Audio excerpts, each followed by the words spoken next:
It's Wake Up Wyoming with Glenn Woods. Door.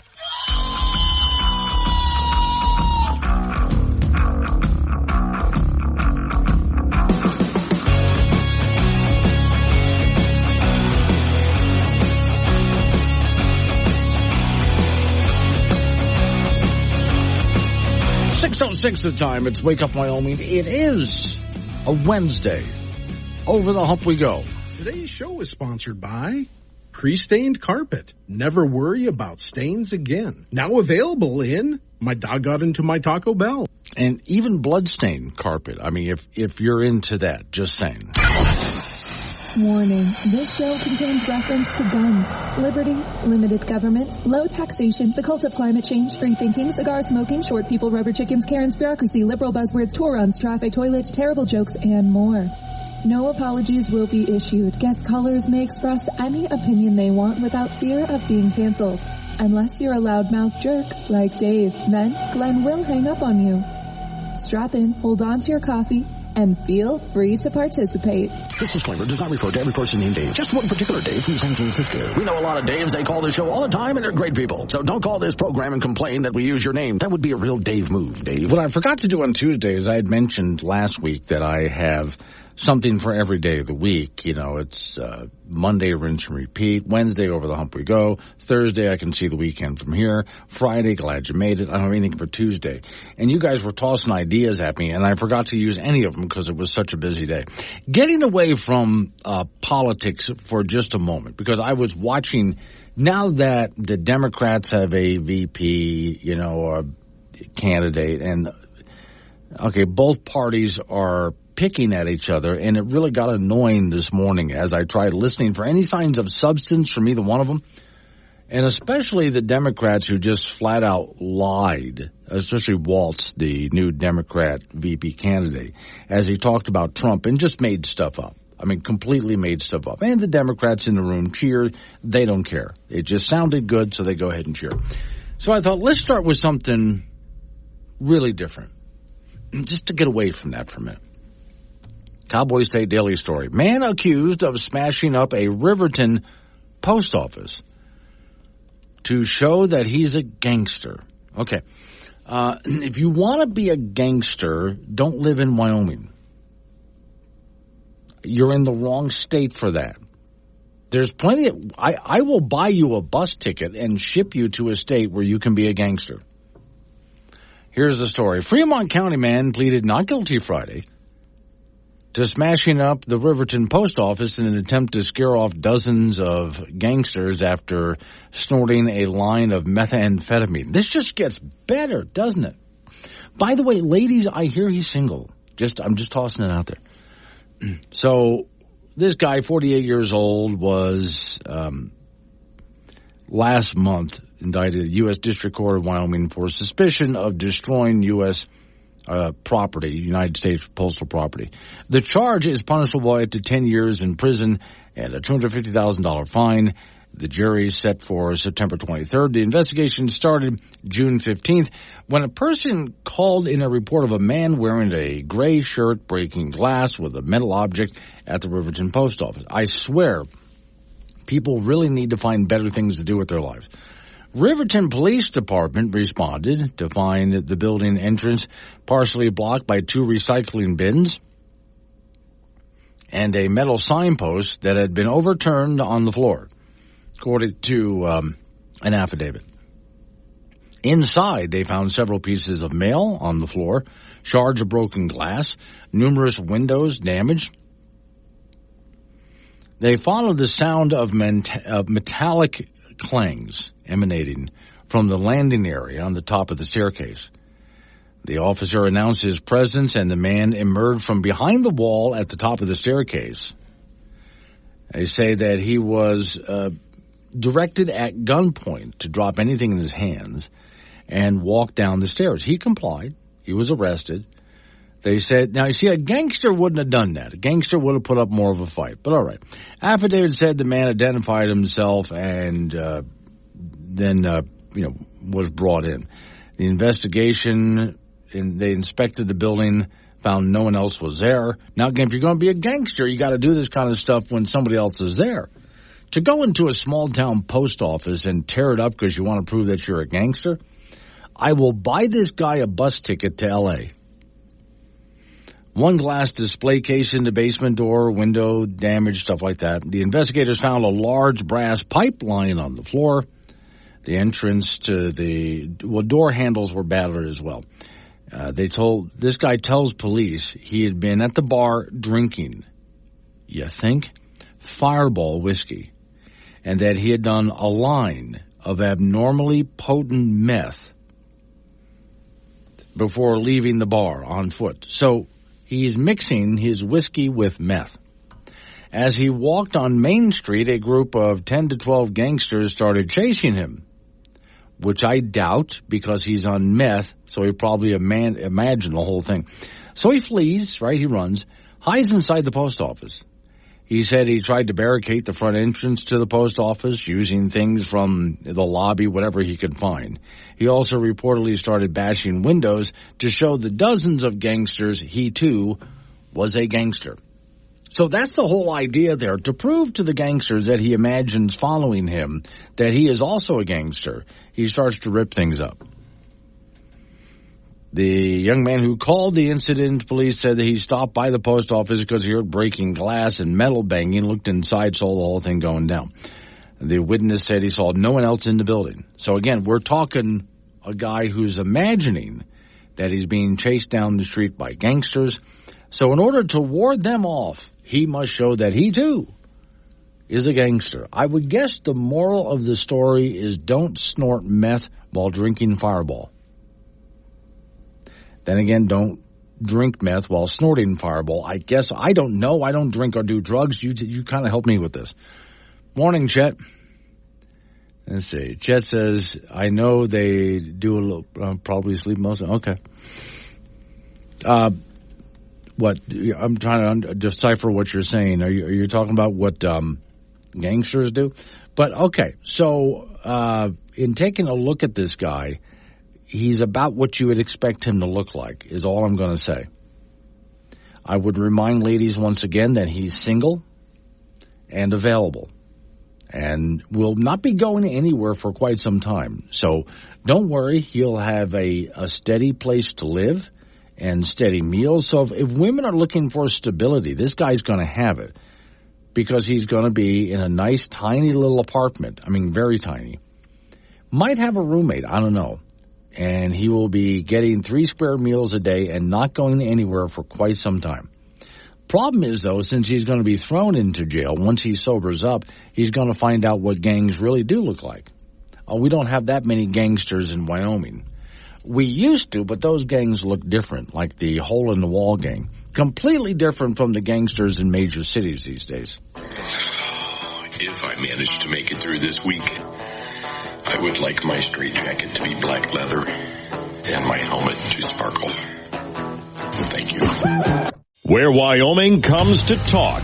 This is Wake Up Wyoming with Glenn Woods on K2 Radio. Be part of the show at 888-97-WOODS. 6:21 is the time. It's Wake Up Wyoming. Okay, so we have an answer from Google. Remember after the assassination attempt on Donald Trump, if you tried to Google assassination attempt, now in the regular search bar it would come up, but there's another search algorithm off to the side there where it wouldn't show.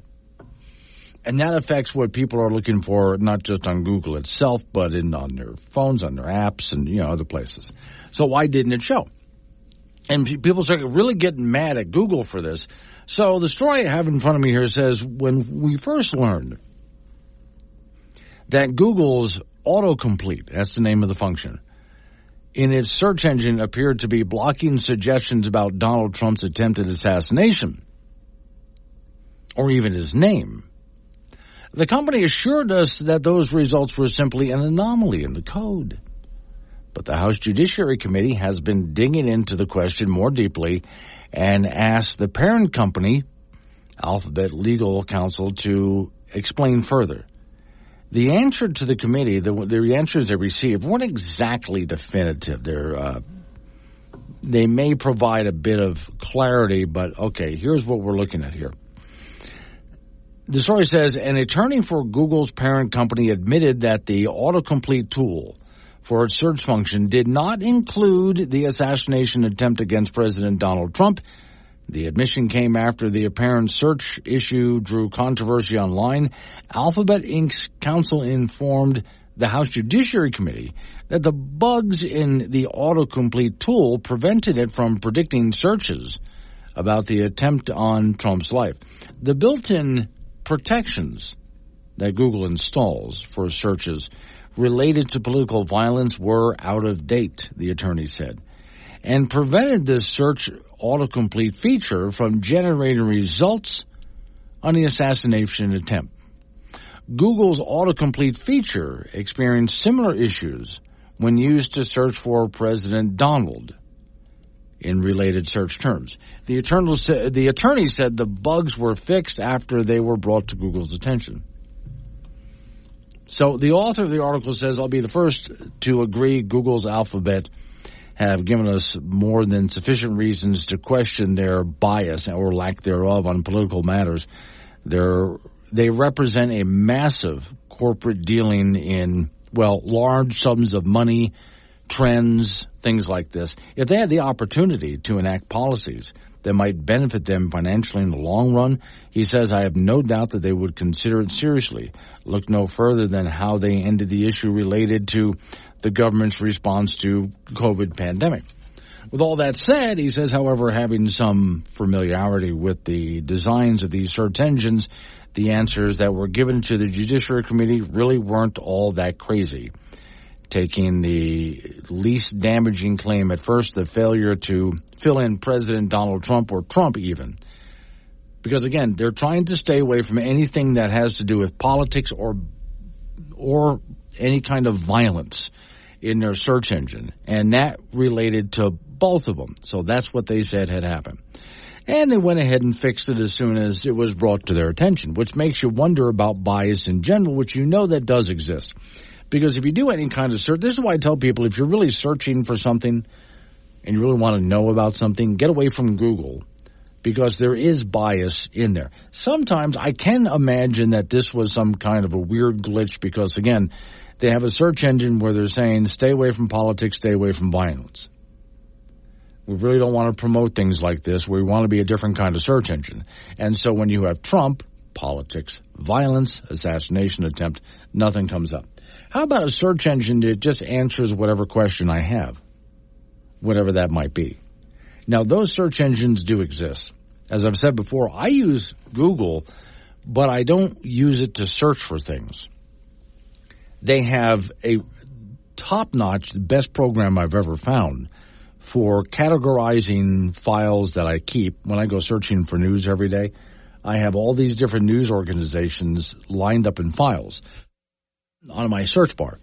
And so I just click on what I want, there it goes. And if I do it here, then it's also on my phone, it's also at home, wherever I might log into my account, everything that I've been doing is right there. So it's a neat, handy tool to have. But when I really do want information that's not biased by Google, I'm really big on searching for information dealing with the whole cult of climate change stuff. Well, I have a very hard time finding the information that I'm looking for because Google represses it. They put up instead what they want me to see. I can eventually find it, but I'll have to dig really deep in order to eventually find what's there. So that's why I no longer trust Google as a search engine. And for that matter, most people these days get their news not from a website, not from a search engine, but from social media. And most social media, Facebook is one of them, uses the same kind of algorithms to filter things. And if you're using social media, you've seen it. Something pops up in front of you, and they blur it out. This is misinformation according to our independent fact checkers. So if you want social media, which is worth using to keep in touch with people, business-wise, friends, things like that, you don't have to get involved in all the controversy on social media. But if you get your news from there, so many Americans do. They're online all the time, searching through They're just scanning on their phone, going up basically on their phone, just swiping until they find, oh, that's an interesting news story, and they click on it. If they click on it at all. Most Americans will read the headline, and that's all they read. If they do click on it to read it, they don't read the whole thing. That's how people are getting their news these days. And the algorithms make it far worse than that. Whether it's something intentional or not doesn't matter. So you got to go to places where those filters are not really being applied, which means you're going to see a lot of things that you don't want to see. But, at least you're looking at something unfiltered now. And no search engines do exist, which is why I say I don't anyway. My advice would be don't use Google as a search engine. It's good for many other tools, but not that. And for the love of Pete, if you're someone who relies on social media to get your news, don't do that either. Speaking of news, coming up on local news, update on your weather forecast right after that. Then you and I get back into it. An extended forecast from Don Day comes up at 6:45 with some cool weather, like right around the corner tomorrow. Let's Wake Up Wyoming.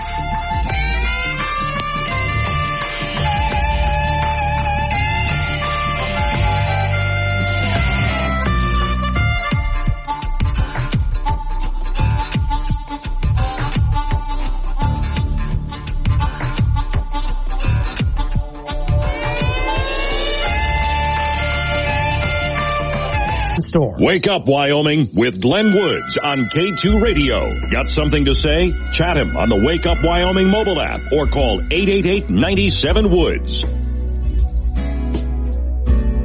6:36 at time. It's Wake Up Wyoming.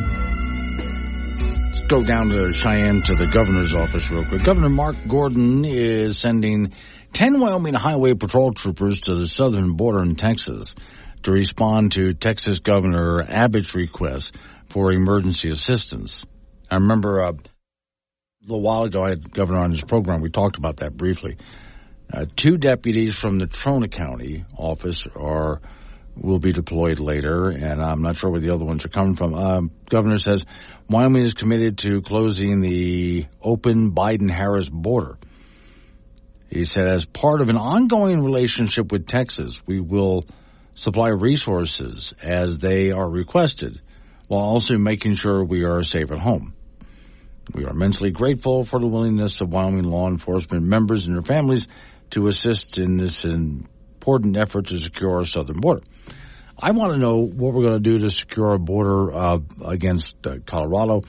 And also, someone left the gate open on our western border, and people keep leaking into Jackson Hole. But okay. Earlier this year, 25 Republican governors, the story says, released a joint resolution in support of Abbott and Texas and the constitutional right to self-defense. Now, this is where the Biden administration has stepped in and said, it's for the federal government to take care of our border. It's not for the states. Yeah, well, that would be great, Mr. President, if you were to actually do your job. But since you're not, maybe the states need to pick it up. In the statement, blames the Biden administration for leaving Americans completely vulnerable to unprecedented illegal immigration pouring across the southern border instead of upholding the rule of law and securing the border. Biden administration says has attacked and sued Texas for stepping up protection of American citizens from historic levels of illegal immigration, deadly drugs like fentanyl, terrorists entering the country. So signatures include governors from Alabama, Arkansas. And by the way, Alabama is the only state that Arkansas is allowed to make fun of. And if you got Arkansas riding your back, you're kind of low in the food chain there. And let me see, Arizona, Florida, Georgia, Idaho, Indiana, Iowa, Louisiana, Mississippi, Missouri, Montana, and New England. I think it's, Nebraska. And it goes on, including South Carolina, South Dakota, Tennessee, Utah, Virginia, West Virginia, Wyoming, and a few others. In August, Governor Gordon authorized the deployment, and I think that's when I spoke to him, 2023, August.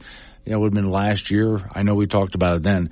Governor authorized the deployment of 8 Department of Corrections and local law enforcement personnel to provide support along the southern border. Following that deployment, Texas Rangers traveled to Wyoming earlier this year to provide valuable training to Wyoming law enforcement officers. During the 2024 legislative session, some $750,000 was allocated to the governor's office for expenses to assist in the southern border effort. So following a 2021 visit to the U.S.-Mexico border, Governor Gordon signed a memorandum of understanding with 25 of those governors, some of the states I just read off there. And that was back in 2022, creating an America Governor's Border Strike Force. The multi-state partnership was designed to address the negative impacts of illegal immigration and fentanyl, illicit drugs, stuff like that. Now, that was all very nice that they signed that memorandum of understanding, and we're sending some people down there. But I still look at it and think, yeah, but way too little. We need to do vastly more than this because that's doing really nothing. I appreciate the thought and the effort, but this is nowhere near what we really need to do. Obviously, to secure this border, it's going to take something much bigger than a few states sending a few people. Because it's just, and this is like trying to stop the flow of water in your kitchen sink with a sieve.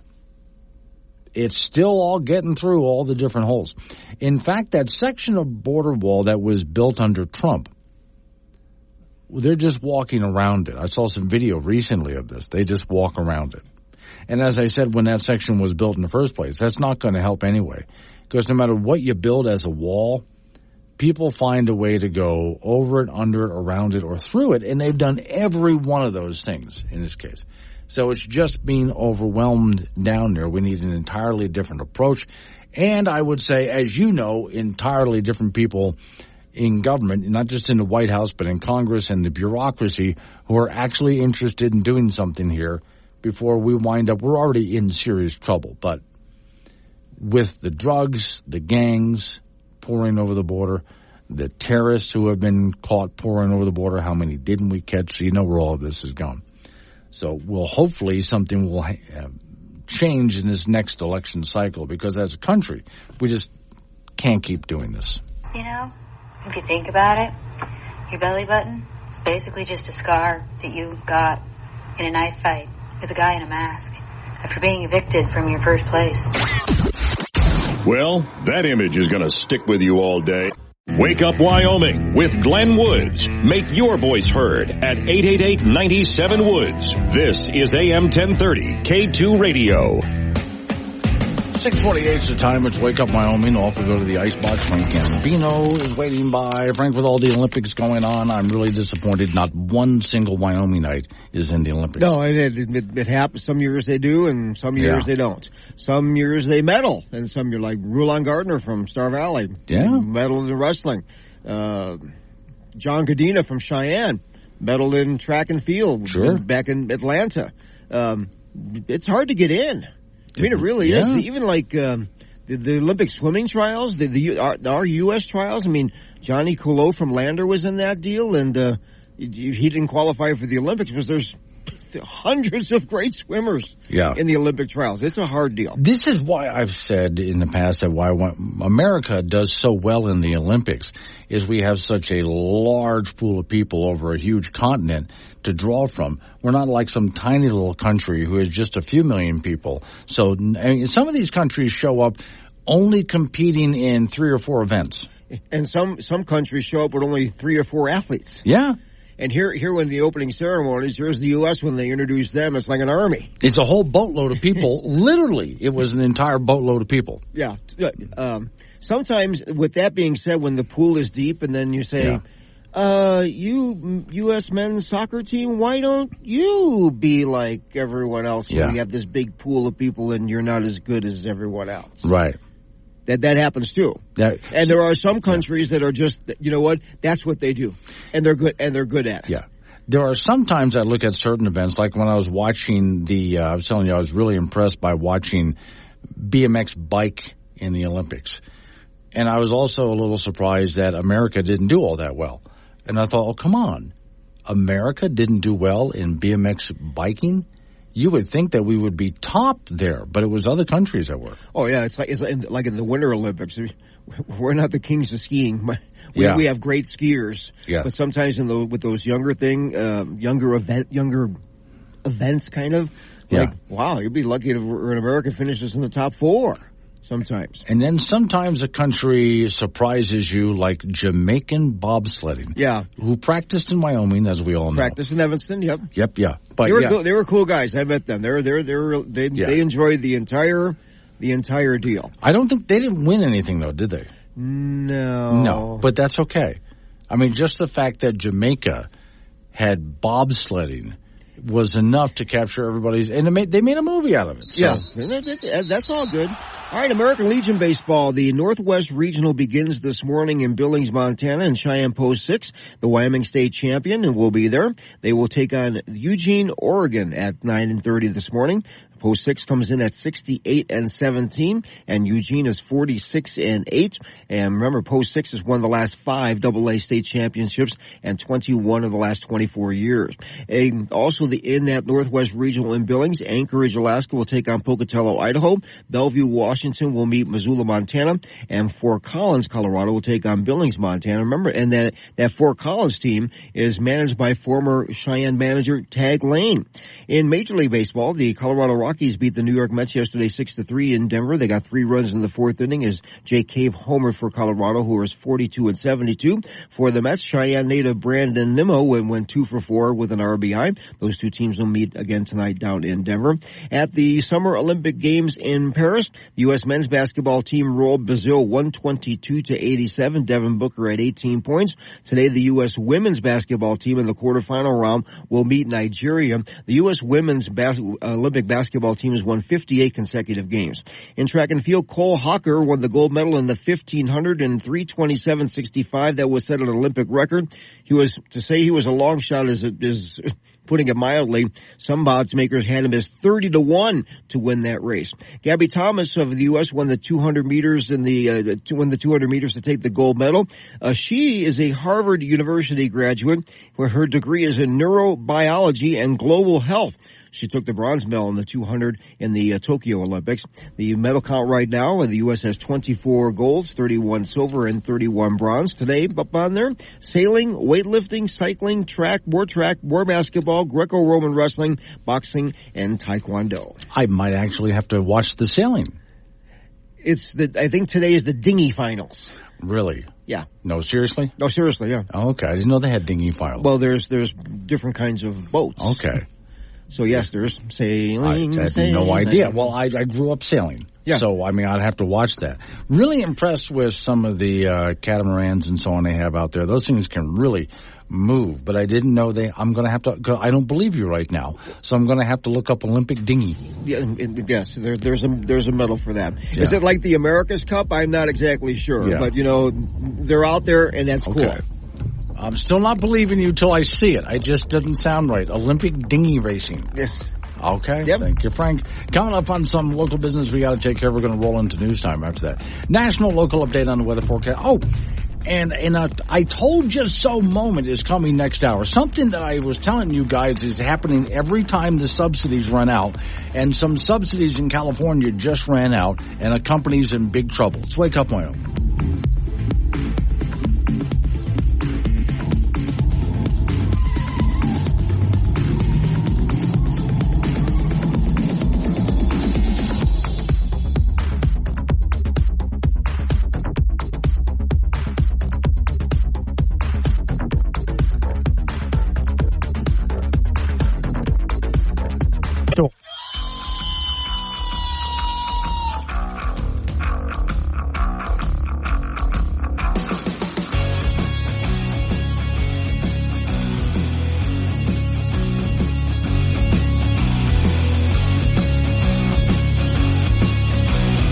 Time is 7:06. It's a Wednesday, and over the hump we go. Today's show is sponsored by Pre-Stained Carpet. Never worry about stains again. Now available in My Dog Got Into My Taco Bell. And if you're into blood stains, we got those too. Okay, I was going to talk about something completely different, but something just popped up in front of me. which makes me change the subject. Ladies and gentlemen, highly offended at everything, of course, is Greta Thunberg. How dare you? As she sings to the crowd of dancing college students, how dare you? Her face on big screen TVs above their heads.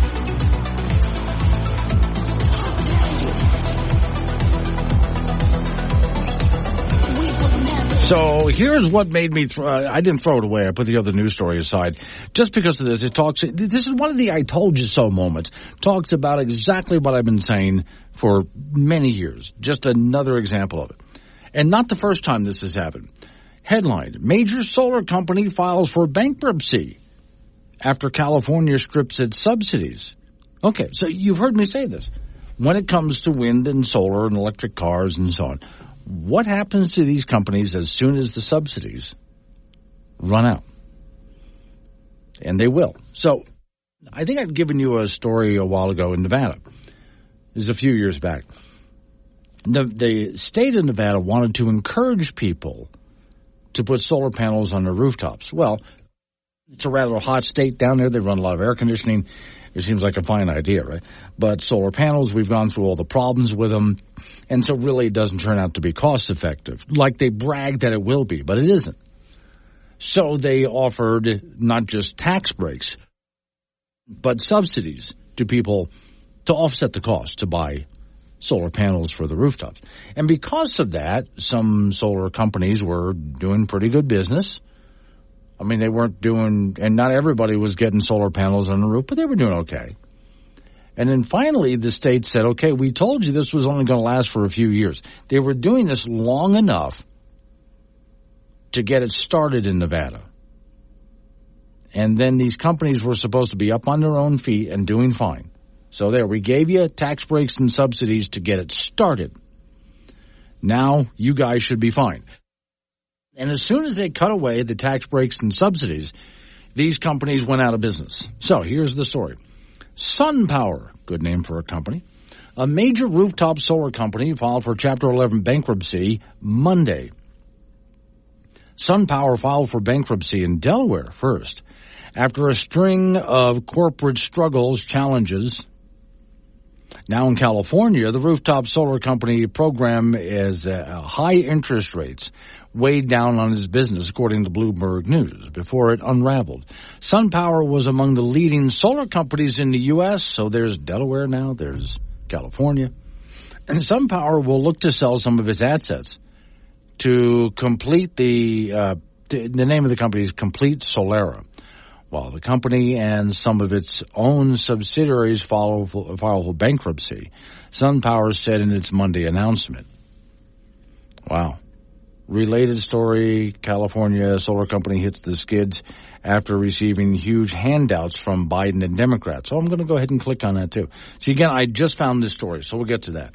Quote, in light of the challenges SunPower has faced, this is from the company, the proposed transaction offers significant opportunities for key parts of our business to continue our legacy under new ownership.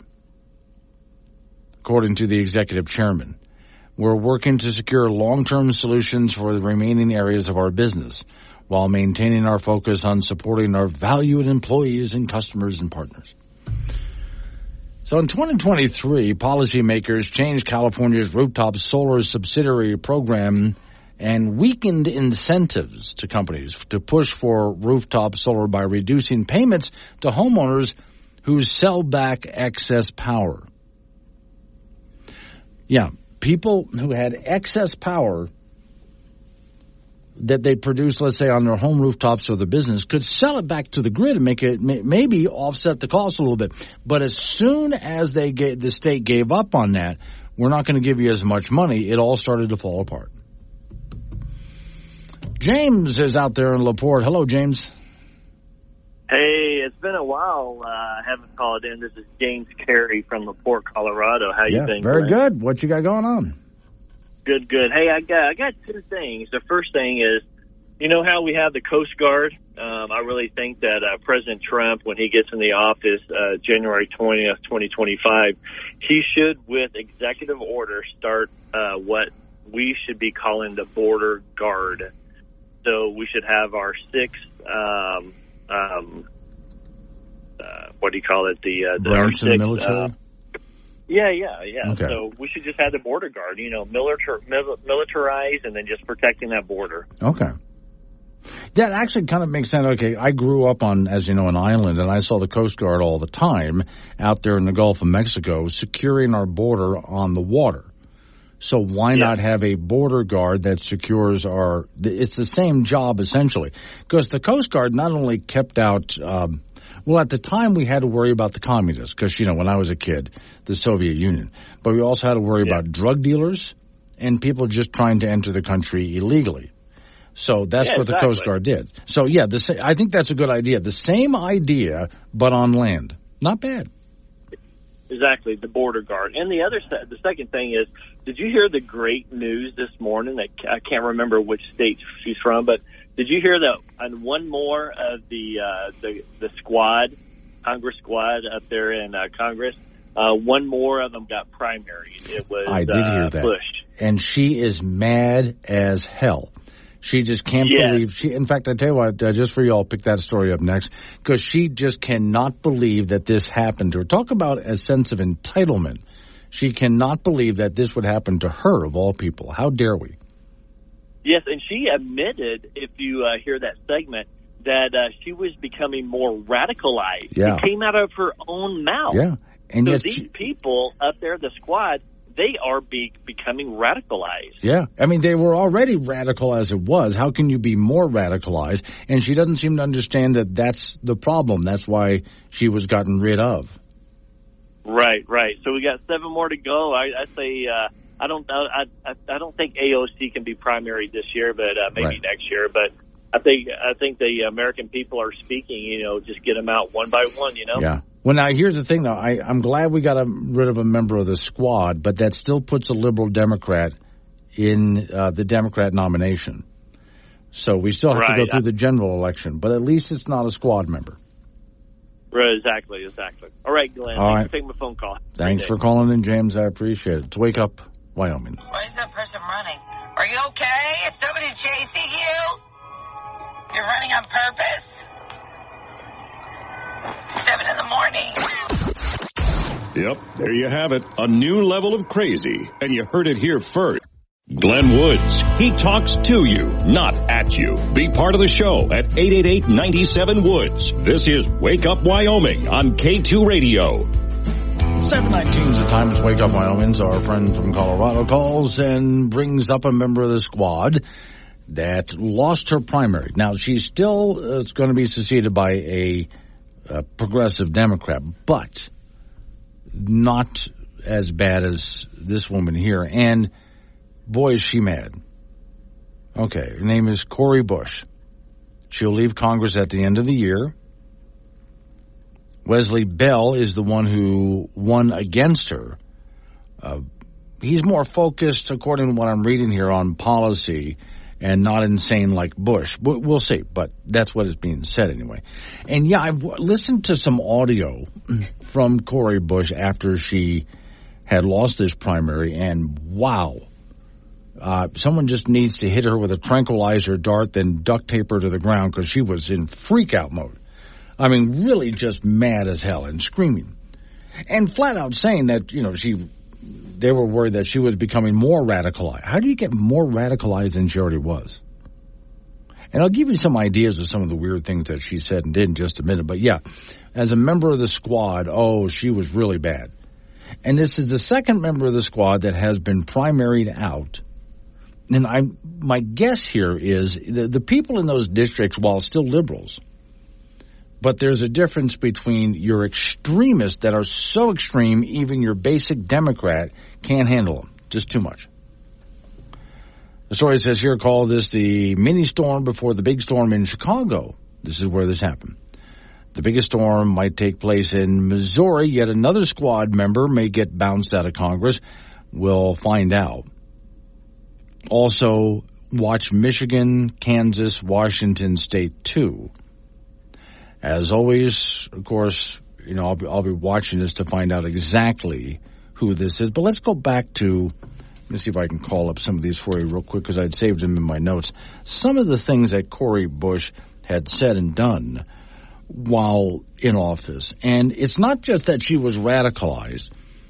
It's one of those people who has radical ideas, but she doesn't know how anything really works.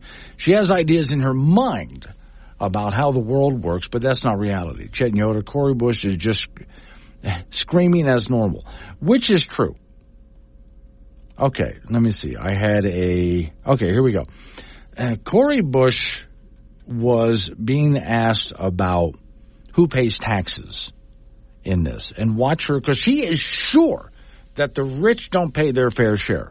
But then she's asked some legitimate questions about that using facts, and she doesn't know where to go. So you're saying that you're saying that they're paying their fair share is what you're saying? No, I'm asking what percentage is a fair share? Their fair share, the same, if a third of my money is going to taxes, then I think a third of their money should be going to taxes. It does. Well, it does. I'm trying to understand because you realize the effective tax rate on the poor is less than it is on the rich, right? Okay, so first of all, I'm not the poor. I'm very close to that line, but I'm not the poor. Okay, so the effective tax rate on the middle class is less than it is on the rich, correct? What fair share would you like to change? Okay, you see where that's going. What fair share? I mean, the rich don't pay their fair share. The effective rate on poor Americans is almost nothing. In fact, on very poor Americans, they don't pay anything.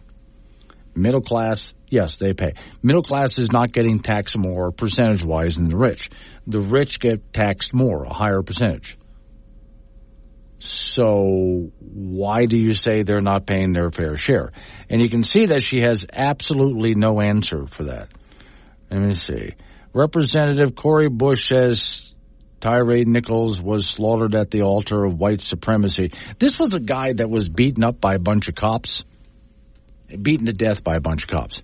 However, it was a black man being beaten up by cops, and all of the cops that were beating him were black cops. Okay.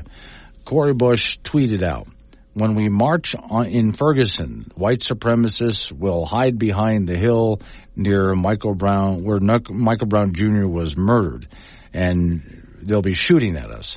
They never face consequences. If Kyle Rittenhouse gets acquitted, it tells us that even 7 years later, they can still get away with it." This is the kind of stuff that she would tweet out and say all the time. Cori Bush paid $137,000 to an anti-Semitic security. Oh, this was one. Okay, let's talk security guard for just a moment here. This is a woman who was for defunding the police. And yet it was found that she spent a lot of money, campaign money, on security guards. Now, she's not allowed to use her campaign money on security guards like that. That's not what it's for. But still, think of the hypocrisy of this. She's anti-gun. You're not allowed to own a gun to protect your home. She wants to defund the police, and yet she paid for armed security guards around her. In recent months, right-wing organizations have lodged baseless complaints against me, peddling notions that I have misused campaign funds to pay for personal security services. That simply is not true. I have complied with all applicable laws and House rules and will continue to prioritize the rules that govern us as federal elected officials. In particular, the nature of these allegations have been around my husband's role on the campaign. In accordance with all applicable rules, I retained my husband as part of my security team to provide security services because he has had extensive experience in this area and is able to provide the necessary services at or below fair market rate. These frivolous complaints have resulted in a number of investigations, some of which are still ongoing. Okay, so you remember that one, and again, she's hiring her husband for something like this. But okay, that's just some of what Cori Bush has said over the years. Let me see. I can't wait to see her get booed too. There's other statements. I'm just trying to find if I can see some more audio from her in this article. Apparently Cori Bush claiming to have performed miracles, but even with... Okay, so she had claimed that she has performed religious miracles. Don't know where that comes from, but again, there's that level of crazy. So, okay. When she lost this race, again, she just went into total freakout mode. And there's audio and video of her just on stage screaming and crying about this and vowing to get revenge on those people who pushed her out of office. There is a group of Democrats who, yes, they're liberal Democrats, but they're not squad liberal. They're not that far left. And they've been pushing to get rid of members of the squad. That's where a lot of the money came from to primary Bush, and they won. Wolfie and Campion. Pretty embarrassing that someone like her and the rest of the squad could even get close to anything in government, much less Washington. I've often wondered how some of these people, like an Ocasio-Cortez, it's one thing to say, whoops, we accidentally elected an Ocasio-Cortez, but then to keep her. To keep that level of crazy, I would like to go sometimes to their districts and just listen to the people who are there in the districts and why they continue to vote for this. I mean, look, I'm more of a libertarian person, right? If those liberals out there, I know a lot of liberal Democrats who are really good, decent people, but they're not these extremist liberal Democrats. They're not the Cori Bush type. They're not the squad type. They're not these radical, insane leftists that have driven the party so far left that moderate Democrats cannot stick with the party if this continues on. And so when these extremists are being pushed out of the Democrat Party like this, which I'm happy to see them go, they can't handle it. That's why Cori Bush had this freak out. Imagine if we got rid of Ocasio-Cortez. Boy, that'd be great.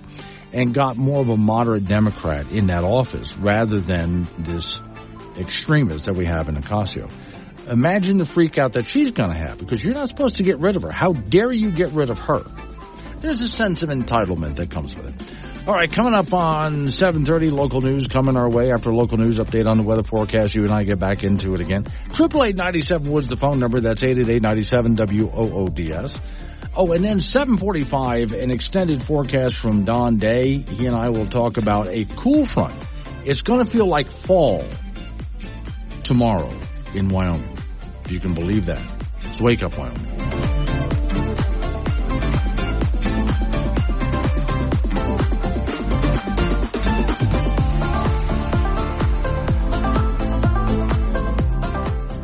Store. Covering world-ending catastrophes for years to come. It's Wake Up Wyoming with Glenn Woods. Find content, chat live, and listen on demand on the Wake Up Wyoming mobile app. 7:36 the time. It's Wake Up Wyoming. On the Cori Bush thing, this leads us into some other discussions about, let's talk for a minute about what's happening in the Democrat Party. Now, Chet just sent me a note. They put who they want where they want them. Well, in the Democrat Party, yeah, in some cases, yeah, but in some cases, no. So, for example, the squad was able to get in. These were people, radical leftists, who won races in all over the country. And when they got into Congress, they found they were like-minded, pretty much, and they got together and called themselves a squad. Well, they're so radical left that there's another faction of the Democrat Party that's been working to get rid of them, and these are more moderate Democrats. So not conservative by any means, but more moderate Democrats. Now, Sheepdog, who's in Casper, says, "Morning, Glenn. I haven't heard anyone float this, but I think the Dems expect to lose for obvious reasons, and they don't want to run someone who has a chance they'll be ruined in the future." I think I understand your logic on that. I think that the Democrats really are in disarray right now. There's a really radical left arm of the Democrat Party that's taken over and really pushed them hardcore left to the point of just insanity.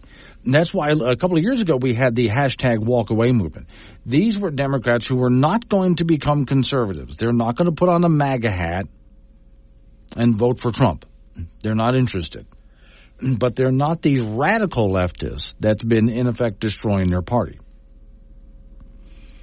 And so there's some infighting going on in the Democrat Party. Having said that, though, the Democrats are really afraid of Trump. They just hate this guy and they're afraid of him. And so when anybody is put up, I mean, Democrats have not really vetted Kamala Harris. They really haven't. They have no idea really how bad she is. But, as I've said earlier when this whole thing started, if I were to take a bag of hammers and put it on a table and said you can vote for the bag of hammers or vote for Trump, they're picking the bag of hammers. Anything but Trump. So they'll rally behind and say anything they think they have to say to not have Trump in office. That's where I think the Democrats are right now. Yet at the same time, I do meet quite a few Democrats who just don't understand where their party is right now. So they are in disarray in a lot of ways. Now, where they have, I think, a strong suit for them is they do march in lockstep together regardless. If they're that afraid of Trump, you will find them marching in lockstep to make sure that Trump does not win. Now, if we were to actually run this on, be a bit more logical about things, let's try this, for example. Let me hit a Democrat talking point. The Democrats will say that the Republicans want to cut taxes on the rich. They want the rich to get richer. Democrats want the rich to pay their fair share. Hey, Democrats. Under Biden and under Obama, the rich have gotten richer than ever before. We are borrowing money at a blinding pace, which is going to be devastating on our economy because we're going to have to pay the piper on that. And that borrowed and printed money is going toward, well, big program. That's your Tesla. That's also your wind and solar power. There's all sorts of big programs that Democrats are spending money on, making the rich richer than ever before through these government programs where hundreds of billions of dollars, actually I could even say trillions of dollars, trillions are being spent on all sorts of programs that Democrats just love. And what that's doing is it's making rich people richer than ever before. And who's paying the price for all of this is the middle class and the poor. Now, that's the truth of the matter. The new Democrat vice presidential candidate they have there just said yesterday that when Donald Trump was in office, boy, all he did was fix the economy so he could enrich himself. Well, that's not true. Donald Trump did not take a salary as president. He donated his salary to charity. And while he was president, he lost money. And when he was like now, he's not president now, he's still losing money. He's still a billionaire, but he's still losing money. And he wants to be president again. And he gets to be president again, he's not going to take a salary again. So that's simply not what happened. But we're at a point right now where they'll say anything. What I don't like from the Republican side is there's a lot of name-calling. If I could talk to Trump right now, I'd say get on policy. Quit the name-calling. Get on policy. Don't talk in generalities like the Democrats are doing, because Trump and his group the Republicans are doing the same thing, speaking in general terms. We're going to make America great. We're going to make America free and rich, and both parties are saying the same thing. We're going to tackle inflation and et cetera, and cut that deficit. They keep saying all the same things, not explaining how they plan to do it. Give Americans a clear vision and a clear goal and how you intend to get it done. Quit the name calling. And you can win this thing. 742, wake up. And we were busy tricking pescatarians into eating Rocky Mountain oysters. Wake Up Wyoming with Glenn Woods. 7:45 is the time. It's Wake Up Wyoming off. We're going to talk to Don Day from Day Weather. So one more day that's kind of summer-ish, and then we're going to test to see what fall feels like, right? Yeah, that's certainly true for the central and southern counties of the state. It's already cooling off up north. So if you're listening north of Casper, let's say, you're feeling it. If you're south of Casper, it's still going to be a hot day. And Casper's sort of in between. So let's get tomorrow right here. If you're on the east side of the state tomorrow and you enjoy cool fall weather, stay there. But if you're someone who doesn't like to be cold and you want to enjoy summertime, just drive across the Bighorns. Yeah, drive across Bighorns or go over, head on over to Sweetwater County. Those areas on the other side of the divide, it won't be nearly as cool. But, boy, draped along and east of the divide is going to be temperatures tomorrow in many areas 60s. I could even see a few areas only staying during the day in the upper 50s. So It certainly is hoodie-type weather in many parts of the state Thursday and Friday as well. Okay. Now, do we get, because usually when we have a transition like this, we get some showers?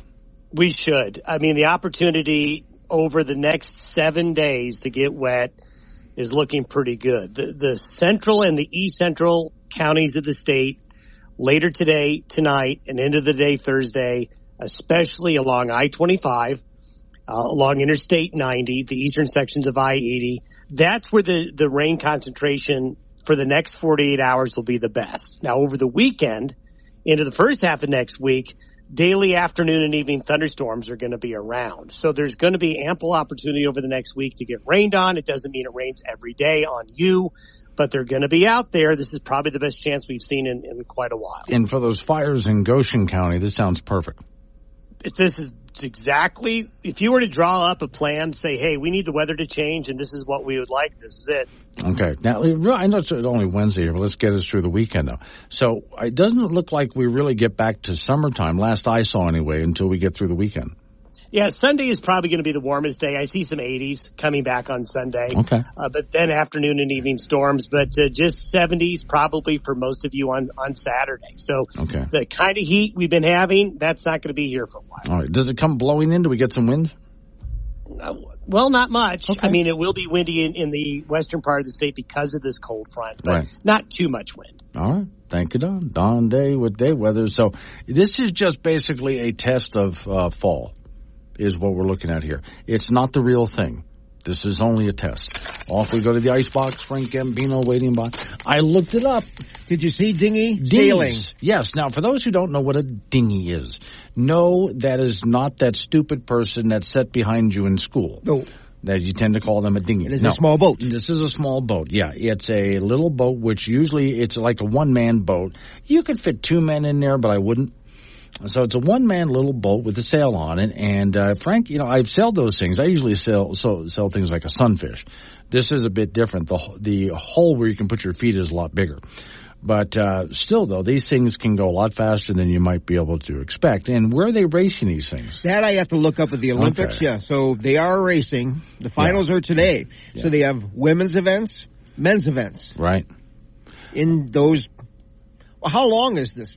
It's not very long. You could easily fit the boat in the studio you're in right now. Oh, okay. That'd be 6 feet. Yeah, like so a little. Yeah, maybe 5 feet. Yeah. I think it's probably like a 6. I have to look up how long a dinghy is, and I think it's like a 6 foot or something like that with a mast on it. But again, with a skilled boatsman, though, you can get those things cranking pretty good. You just got to be in an area where there's really good wind, and it does take quite a bit of skill to race those things when there's a whole bunch of other boats and actually win. And it has as much to do, Frank, with not just knowing when to turn and how to turn, but how to steal somebody else's wind. Are they drafting kind of You thing? can not so much drafting. So imagine you and I were heading down the course together, and the wind is coming from your backside because you're sitting on the edge of the boat. Okay. And the sail's in front of your face. Okay. So I come up on the side of you. I'm at your back. That's where my sail is. My sail is stealing your wind. Wow. That's going to slow you down, isn't it? I would say so. Yes. So if I want to pass you, I want to pass you on the windward side.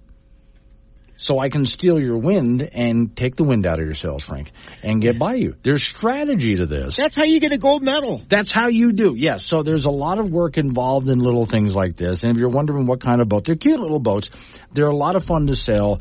They're easy to sail unless you're trying to do something competitive like that. Now, I still want to know, I didn't get to see it. When do the big boats get racing? They probably already have, and I missed it. There's been some.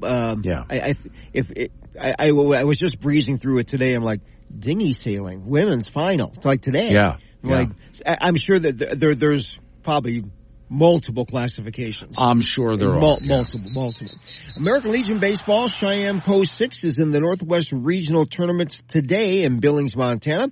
And they are the defending Northwest Regional Tournament champions and advanced to the Legion World Series a year ago in Shelby, North Carolina. So today at 9:30 this morning, their first round game will be against Eugene, Oregon. The Oregon State champions are 46-8. Cheyenne Post 6 comes in at 68-17. They've won 5 straight titles in Wyoming, so they've been the standard bearer for a long time. So that starts at 9:30 this morning up in Billings. The other 3 games today in that regional tournament, which is a double out deal. Anchorage, Alaska will take on Pocatello, Idaho. Bellevue, Washington meets Missoula, Montana. And Fort Collins, Colorado against Billings, Montana. That Fort Collins team, by the way, is managed by former Cheyenne manager Tag Lane. Major League Baseball, the Colorado Rockies doubled the New York Mets 6-3 last night in Denver. Rockies with 3 runs in the 4th inning. Jake Cave with a home run for the Colorado, so they're 42-72. For the Mets, Cheyenne native Brandon Nimmo, their starting left fielder, went 2 for 4 with an RBI. Those 2 teams will meet again tonight in Denver. At the Olympics in Paris for the Summer Games, the U.S. men's basketball team just drubbed Brazil 122-87. Devin Booker at 18 points. The U.S. women's basketball team is looking for their 59th consecutive Olympic win. They'll take on Nigeria today in the quarterfinal round. In track and field, Cole Hawker from the U.S. won the gold medal in the 1,500 meters with a time of 3:27.65, which set the Olympic record. It was an upset to the max. Odds makers had him winning the race at 30-1. U.S. sprinter Gabby Thomas won the 200-meter dash and they took a gold medal. She is a graduate of Harvard University, and her degree is in neurobiology and global health, and she was 3rd in the 200 in the Tokyo Olympics. And the medal count right now, the U.S. has 86, and they lead by a substantial margin, 24 gold, 31 silver, and 31 bronze. I looked it up because we were both completely wrong. An Olympic-size dinghy sailboat is 15 feet long. Whoa! So it's not really a dinghy. When you take a look at somebody sitting in it, it doesn't look that long. Okay. It really doesn't. But, yeah, that's then you got to go ahead and put the sail in there and the centerboard in there, and then you got to put the tiller on the back. So room for a person is not all that much. I just wonder if these folks got to get out of the way of being hit in the head by the mast. Oh, yes, absolutely. Yeah, the boom, they call it the boom. And there's a reason for that, because boom, it sits just about shoulder height when the guy's sitting up in the boat. So when he goes to make a turn and that thing swings around, yeah, lay your head down. Okay, then. Boom. Or you end up in the wadi. Yes, exactly right. Thank you, Frank. Coming up on some local business we got to take care of. We're going to roll into news time after that national local update on the weather forecast. Open phones.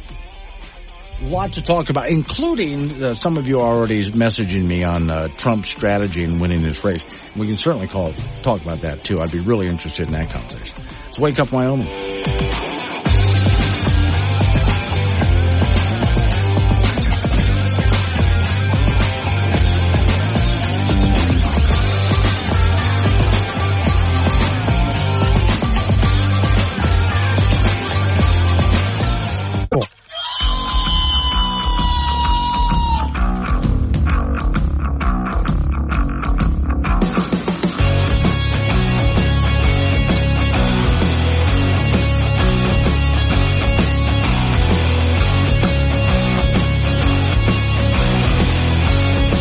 8:06 the time. It's Wake Up Wyoming. My name is Glenn Woods. Thanks for joining me. It is a Wednesday, so over the hump we go. Today's show is sponsored by Pre-Stained Carpet. Never worry about stains again. Now available in My Dog Got Into My Taco Bell. And wine stains, and if you need it, I won't ask any questions, blood stains. Warning. Wake Up Wyoming is about to enter daily open phones. This means that anyone will be allowed to call in and talk about anything. I mean, imagine if we actually allowed you on air to say anything you wanted. Scary, right? Well, we're just that brand of crazy. If you are offended by what other people think, then maybe you want to tune out right about now. Just saying. If you should choose to call, just remember, the more funny and interesting you are, the longer Glenn will keep you on the line. Obnoxious jerks will be hung up on. Dave, all right, strap in, and let's do this thing. 888-97, what's the phone number? That's 888-97-WOODS. Talk about what I'm talking about. Change the subject, fine by me. I'll just kind of roll with it. I was talking last hour, and I just kind of got into with some people about some strategy when it comes to this election season. And part of that's because, okay, a couple of members of the squad have been taken out. Cori Bush is one of them. Just recently. She was mad as hell, too. So there are members of the Democrat Party who are working to push out some radical left members, and good luck with that. So we can have more moderate Democrats, not the, really extreme ones that have been just wrecking this country. Which is, by the way, when I take a look at the Democrat ticket, they're not going to sell themselves this way. They already are not. Even the Wicked Witch of the West, Nancy Pelosi, is trying to sell the Democrat ticket, Harris and Walz, as moderates. If you can believe, oh, no, they're moderate. Oh, no. Then why is Bernie Sanders so in love with this Walz guy? They've been pushing for him. And believe it or not, there's people who look at, I had a couple of callers to this program over the years, this program here, from Colorado, of course, that think Bernie Sanders is too moderate. I know, yeah. But, yeah, Bernie Sanders likes this ticket. He thinks it's great. That should tell you everything you need to know. And yet they're going to try to sell it to us as moderate, which is why even Harris has said things like, I'm in favor of fracking, which he's been an opponent of it. She's trying to moderate what she said before. And by the way, how dare you remember what she said before? You're not supposed to do that. Are you kidding me? Whatever she said before, you're not supposed to remember that. And I have played, it's been quite a few years, but there have been times in the past that politicians have been caught flip-flopping. And they were questioned on their flip-flopping, and they got mad at the reporter for reminding people of what I said that before. That doesn't matter. In other words, it only matters what they're saying at the time. A lot of politicians do that. So that's what the Democrat strategy is going to be now. They want to hit their radicalized base, but they know they have to move a bit to the center to get enough of the vote of the American people. Yes, you're watching right now. There's Democrats have been waiting for someone they could get behind, and it doesn't matter who it is. So they'll pick Harris. Fine. Harris is good. That's okay. And the base will get behind these people. But what about the rest of America? Those middle-of-the-road Democrats, those swing voters, those people who they could vote for Trump, but they could vote for Democrat too. I know those people. Look, those people exist, and there's a lot of them. And you can call them low-information voters, whatever you want, but they're out there. And so the Democrats will have to moderate their ticket in order to appeal. And that's what they're trying to do right now. Now, there's a lot of name-calling going on. This is why I said last hour what I'd like to see Trump do, which is what Trump did right after he got shot. And what Trump did actually during the presidential debate between Trump and Biden. Trump came out, even when it was during the convention, when Trump spoke at the convention, he was much calmer, more reserved than he's been in the past. He wasn't name-calling, not as much anyway. And he stuck more to the issues. And I looked at that and thought, here's what you do. Trump wants to win this. Here's how he wins it. He appeals to the American people by just pointing out, we did a lot better, he should say, when I was president and I got government out of your way. I got government out of the way so the economy could grow. I lowered taxes for everybody. Not just the rich, for everybody. So if you earned it, you could keep it, because it's yours. I renegotiated a bunch of trade treaties to make it profitable once again for businesses to locate in America rather than leave America. That's what he should stick with. Stick with his record. And then just point out the radical ideas of the opponents. That's what he should do. Trump has had a tendency in the past, and he's done this quite a bit in the past, where he gets going. He really gets going. And he starts to name call, and I don't think that works well strategically for him. let the radical left appear radical. Let them appear radical. They won't be able to help themselves. And that doesn't sell. Okay. And then they try to paint Trump as just crazy. Well, if he gets out there and campaigns and doesn't appear that way and talks about issues and talks about the individual and the American dream as it used to be, like more of a Ronald Reagan type speech, he'll do much better. I think I had Rose on the line. Is this Rose? Yep. Hi. What you got for me today?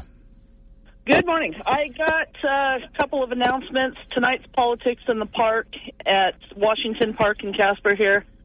5:30, it's the final shindig for the House Representatives. 58, Bill Alaman will be there. And then tomorrow night, he's got a town hall that Charlie Scott will be at, myself, and Bill, informing the people about some stuff. And that's out on 79920 Road. Okay. There's a barn out there for special venues and stuff. And that's from 5 to 8. There's going to be hamburgers and brats and a cash bar. So if people from House District 58 want to show up, we'd sure appreciate it. Okay. Sounds like you got a lot going on. You're keeping yourself busy this political season. Oh, busy, busy, busy. It never stops. All right. I was up in Edgerton last night. Yeah. All right. Thanks for getting out there. Appreciate it, Rose. All right. Thanks, Glenn. Way you'll ever find me behind the wheel of an electric car. I want that 10 miles per gallon. Oil leaking. No muffler having. Screaming V8 driving down the highway. Got something to say to Glenn? Use the chat on the Wake Up Wyoming mobile app and get your opinions straight to the studio with K2 Radio. 8:18 is the time. It's Wake Up Wyoming. All right, you can jump in at any time like Rose just did. She interrupted me. It is open phones. 888-97-WOODS, the phone number, 888-97-WOODS. I was sent this story yesterday and asked to comment on it, so I will now. The headline is, an EV charging company will penalize drivers who take more than they need. What? Okay, let's define what that is. I don't know. Electrify America is one of the leading charging companies in the U.S.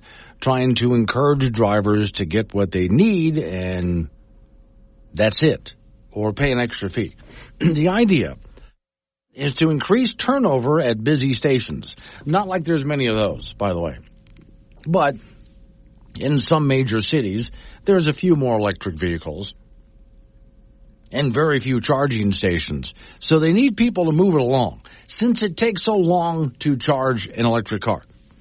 Improving availability and reducing the odds that drivers will have to wait for someone else who's spending extra time to top off their vehicles. Now, my understanding, the way the current charging and battery works, when you start to charge your battery, it actually goes kind of fast.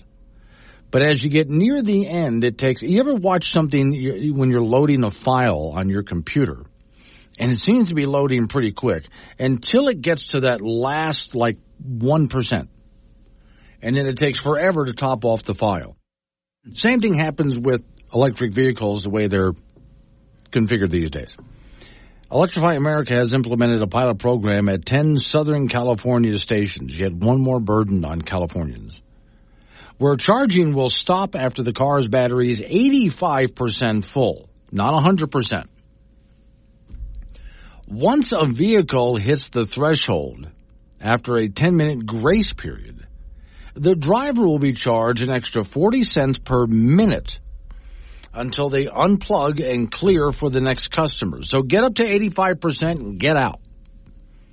In an interview with CNN, the CEO said that the general scarcity of some plugins has drivers hogging outlets for longer than they really need them. Well, okay, that's them deciding. See, here once again is a big part of the problem I have with this. Somebody else is deciding, well, you don't need it that long. Well, it's not your decision to make. It's my car. If I decide I need 100% full, I'm going to take 100% full. Somebody else is deciding for me is a big part of the problem that we have. These are the same people who want to decide for you that you need to be driving an electric car. So the CEO says once you're at full charge, it's like, I'm filling it all the way. Electrify America did not respond to Fortune magazine's request for a comment, but according to a press release, the 10 locations selected for the program, which is a test program, were chosen for their high utilization rate and because they were in areas that had plenty of nearby charging stations. Stations on highway corridors were specifically not selected to ensure that drivers on long trips would be able to get a full charge. Again, the problem is you're deciding for me. And the story says, with more EVs on the road, well, in some places like California, we're not really having a huge uptick. Yes, there were EVs that were bought, but sales are getting really cold out there. But the story, which is from a Microsoft news site, with more EVs on the road, many charging stations have just recently begun making money. Now think about that for a minute, too, because this relates to what's been happening here in Wyoming, for example.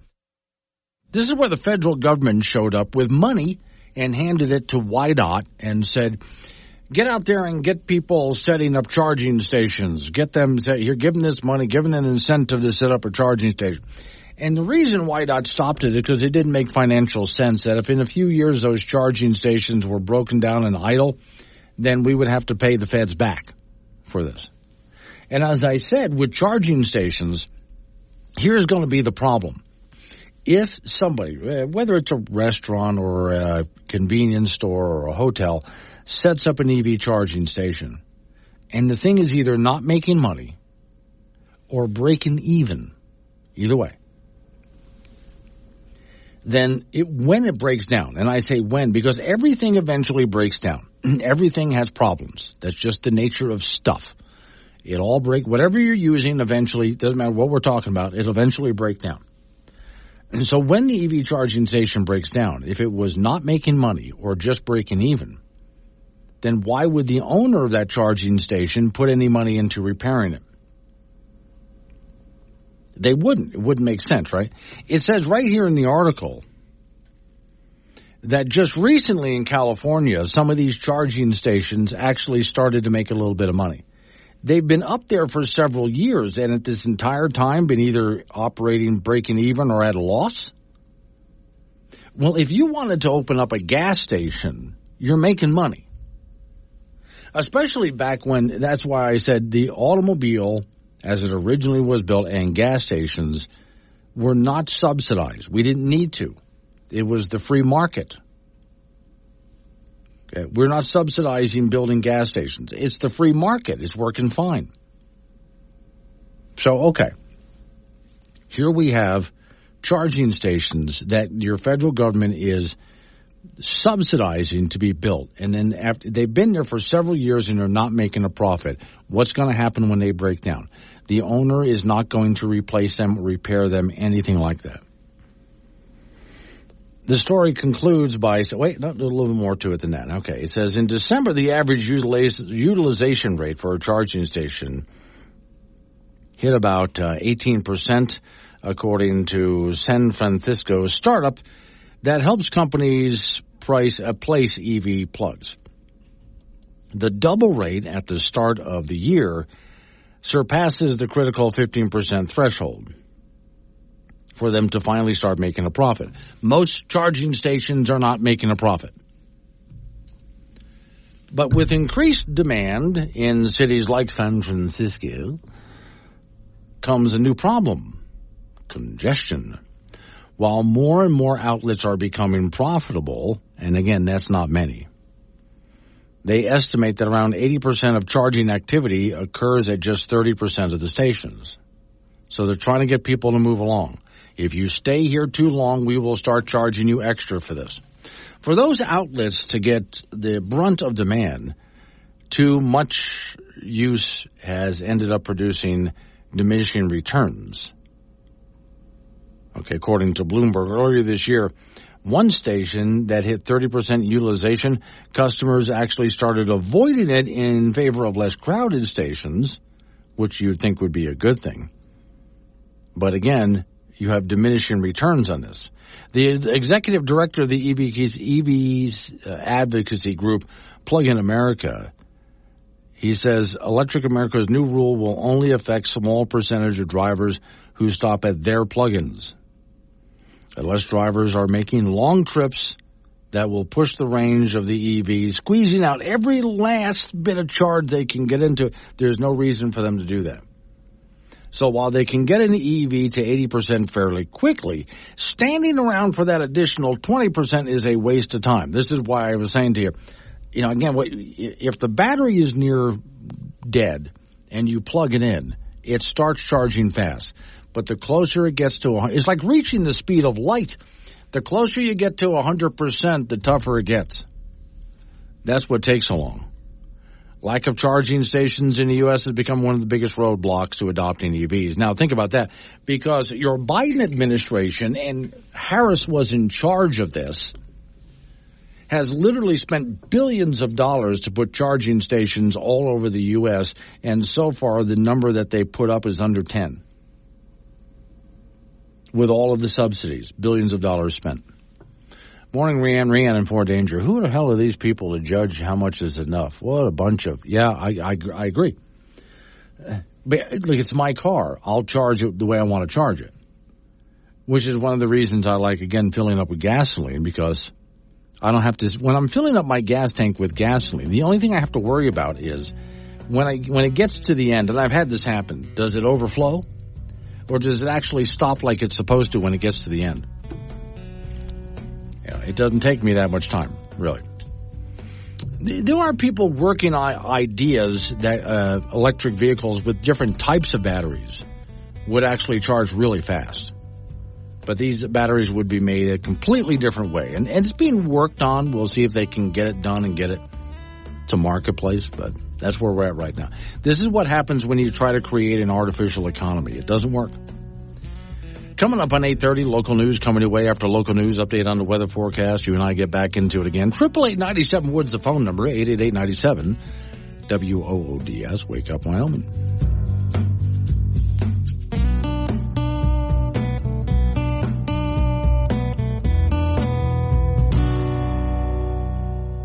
Wake Up Wyoming with Glenn Woods. On air, online, and on the Wake Up Wyoming mobile app. Be part of the show at 888-97-WOODS. This is K2 Radio. 8:36 at the Times, Wake Up Wyoming. You're going to hear a lot more about Representative Cori Bush, a member of the squad in Congress, being kicked out. And she was primaried by another Democrat who's still a liberal Democrat, but she's not, or this guy, is not as bad as Cori Bush. All right, so I'm getting some more information. The story I have in front of me here is controversial Missouri Congresswoman Cori Bush on Tuesday became the second squad member to lose Democrat primary. It's following Representative Jamal Bowman, a Democrat in New York. Bush, a controversial lawmaker, rose to prominence in the Black Lives Matter movement, was denied a third term when Democrat voters nominated St. Louis County Prosecutor Wesley Bell for the seat that represents St. Louis and part of St. Louis County. The pro-Israel group spent millions of dollars to unseat Bush, who have been a vocal critic of the Jewish state. Now, again, Cori Bush, she has had a meltdown over losing the seat. Quote, the many have spoken, the American-Israeli Public Affairs Committee posted on X after the race was called for Bell. Congratulations to the pro-Israel progressive leaders. Your big win against an anti-Israel squad member, Representative Cori Bush. Bell's campaign received a big boost from the American-Israel Public Affairs Committee, whose Super Political Action Committee used Democrat project money and spent about $8.5 million to oust her. She was targeted after she criticized Israel's response to the October 7th Hamas attacks, among other things. The game plan that worked earlier this year in New York City in June, United Democracy Project, spent $15 million to defeat the other squad member, Bowman, who lost to George Latmers, I think I pronounced his name. Also, a pro-Israel centrist, a centrist or moderate Democrat and pro-Israel. AIPAC, and this is a quote here, AIPAC and our 4.5 million grassroots members are proud to stand with Wesley Bell, the group said, being pro-Israel and good on policy. Bush called out AIPAC in her speech. All they did is radicalize me. Well, she was already radicalized. So they need to be afraid. Because she's saying, I'm going to go after these people. Again, she was just mad. I was waiting for someone to step up with a tranquilizer gun. Quote, AIPAC, I'm coming to tear down your kingdom, she declared. And let me put all these corporations on notice. I'm coming for you, too. Oh, I bet they're really scared. Bush's defeat, the story says, well, welcomed by conservatives who support Israel. Quote, Congressman Cori Bush becomes the second squad member to lose primary this election year. She and Jamal Brown are free to join Hamas together, said founder of Outkick, is the name of the group. So, okay, next up is Ilhan Omar.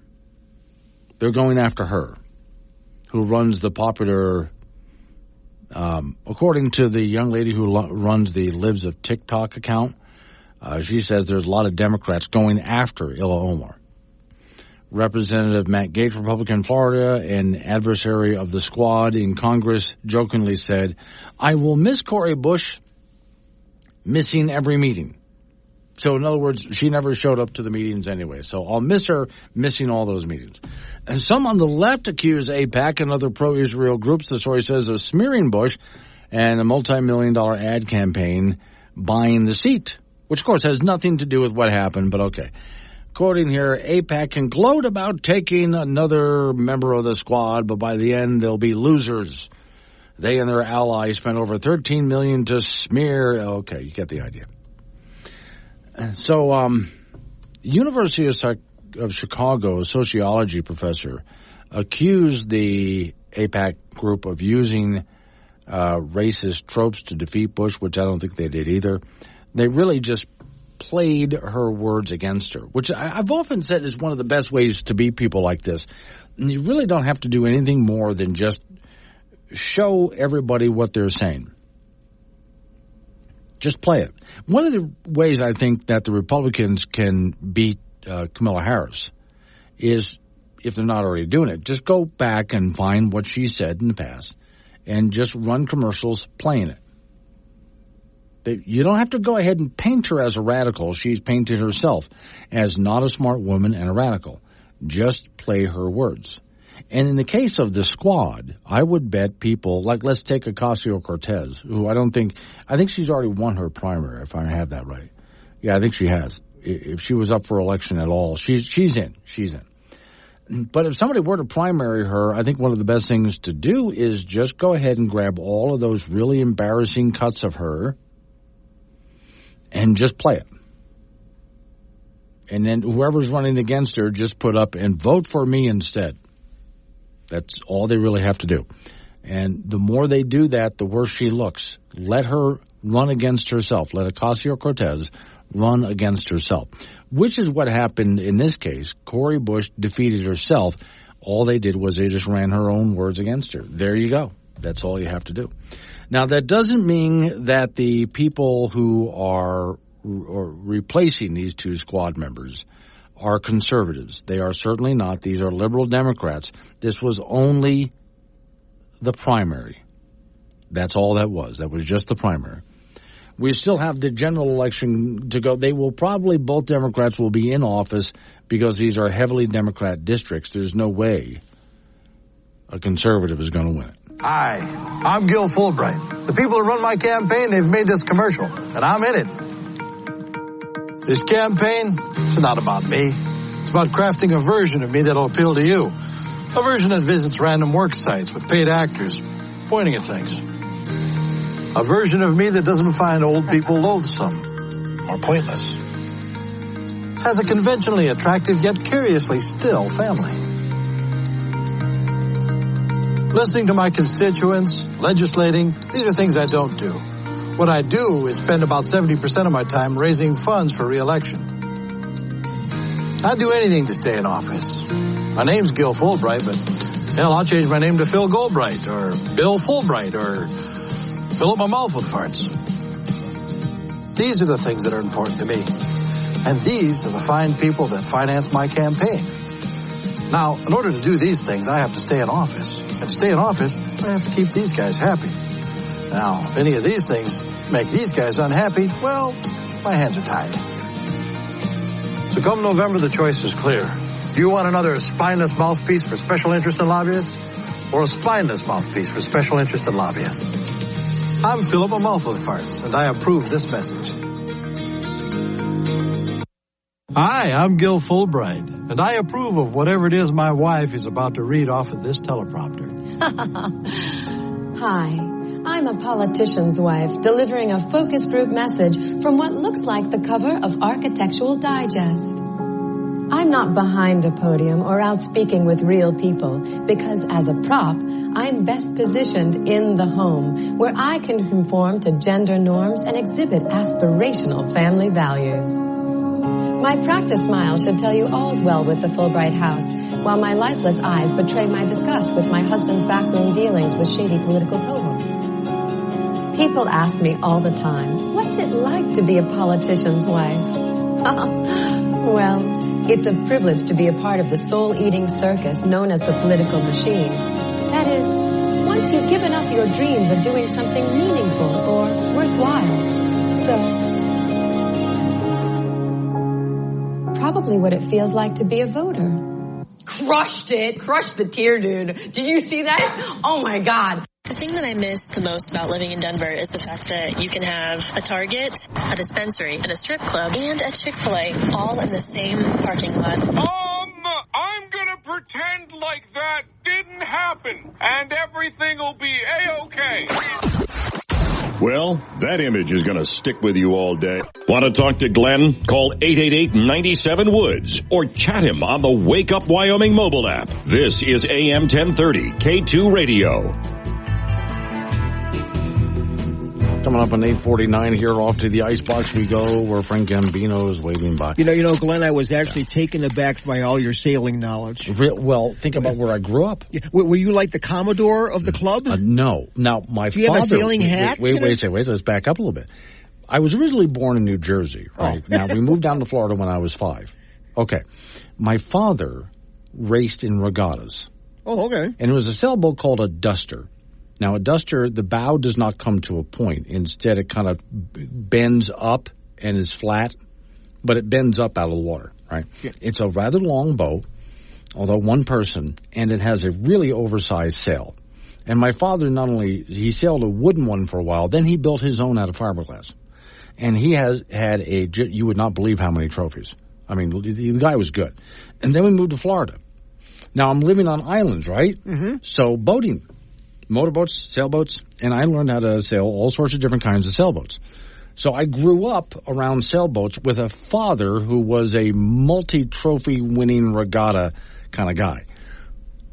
Which meant that you had to learn to sail. But I loved it. I mean, I absolutely, you get me, I'm behind the tiller in front of, I should say, the tiller of a sailboat.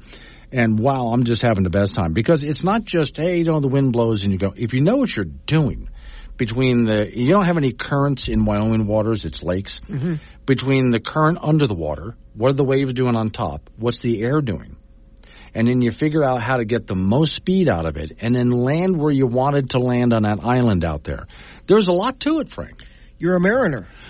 Yes, I love it. And again, I get it. But I want to know if you got that white hat, like the captain's hat. You were a captain, because if you're the only one on the boat, you are the captain, that was it. I was in charge of the whole thing. Okay. Yes. So that's one of the reasons why I love aviation, because it's just three-dimensional sailing. It's all the same principles. Wind? Yes. Wind's aloft. It's currents. Currents. It's air currents. It's how to use them. It's how, you see what I mean? I love piloting things. So, yes, I have a lot of knowledge about boats, especially sailboats. But think about where I grew up. When you hear the song Margaritaville, yeah, that's you. I stand and I take my hat off and I sing along. All righty, American Legion Baseball, Cheyenne Post 6, participating in the Northwest Regional that is in Billings, Montana this year. And at 9:30 this morning, they will have their first round game against the Oregon State champions from Eugene. Post 6 comes in at 68-17, and Eugene is 46-8. And Post 6 is the 5-time straight state champion in AA Legion Baseball, and they won this tournament a year ago, making the Legion World Series in Shelby, North Carolina last year. 3 other games after the Post 6 Eugene contest. Anchorage, Alaska will take on Pocatello, Idaho. Bellevue, Washington meeting Missoula, Montana. And Fort Collins, Colorado meeting Billings, Montana. That Fort Collins team, by the way, is managed by former Cheyenne manager Tag Lane.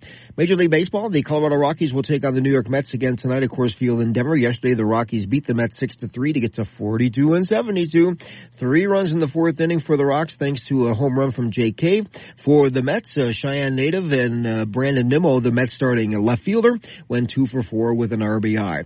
At the Summer Olympics in Paris, the U.S. men's basketball team drilled Brazil 122-87. Devin Booker at 18 for the Americans. The U.S. women's basketball team will take on Nigeria in the quarterfinal round. The U.S. women's basketball program has won 58 straight Olympic Games. In track and field, Cole Hawker won the gold medal in the 1,500 meters for the U.S. in 3:27.65. That set the Olympic record. He was a long shot to win. The various betting houses had him at 30-1. And American Gabby Thomas won the 200-meter dash for the gold medal for the U.S. She is a graduate of Harvard University, and her degree is in neurobiology and global health. She took the bronze medal in the 200 in the 200 in the Tokyo Olympics. So far, the U.S. has 86 medals, 24 gold, 31 silver, and 31 bronze. A Harvard neurologist winning track in the Olympics. Yeah. Wow, that is just, I love believe she has a master's degree out of the University of Texas, like in global health or something like that. How come I never meet women like this, Frank? I tried. I just... You got, you're too busy, sailing, Yes, I guess so. You're off, you're 4 or 5 miles offshore. How are you going to meet anybody when you're that far offshore in a sailboat by yourself? You think, I tell you that, I tell you this though.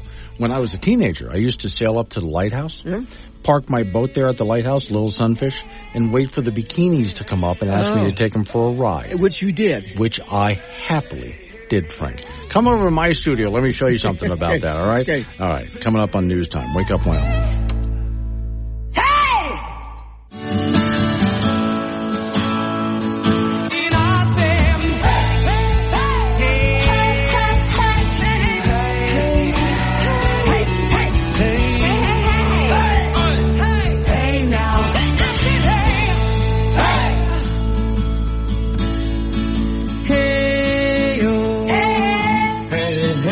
Store.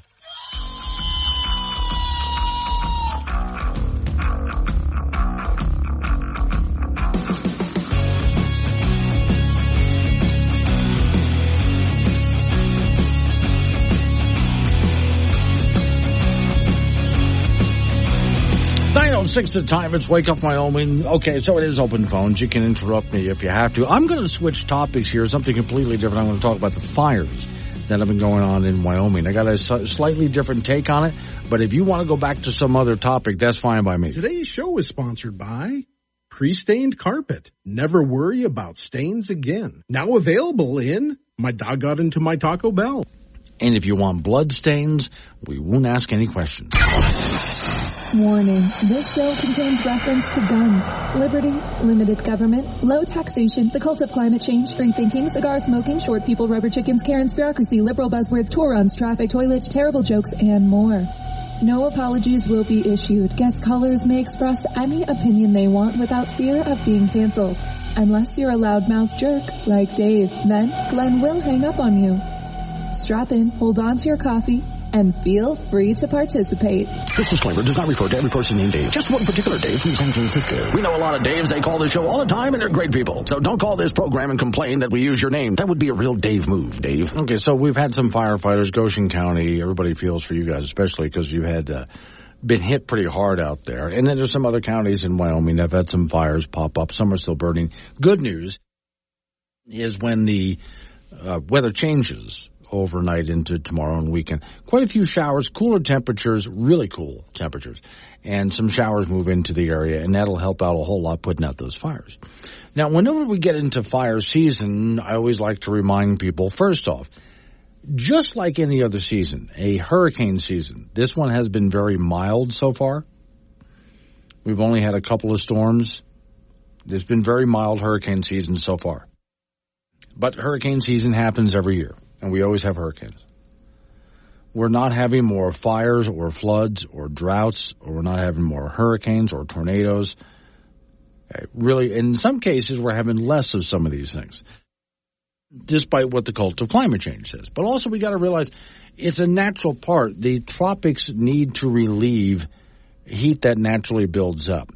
And if you look at areas that get hit by hurricanes, it's used to. When you take a look at the plants, the animals, and so on, it needs it every so often. It needs one of those to survive. What's developed there has become dependent on it. Same thing for fires out west. Now, in Wyoming, Nebraska, even parts of Colorado, the Dakotas, obviously a lot of grassland, right?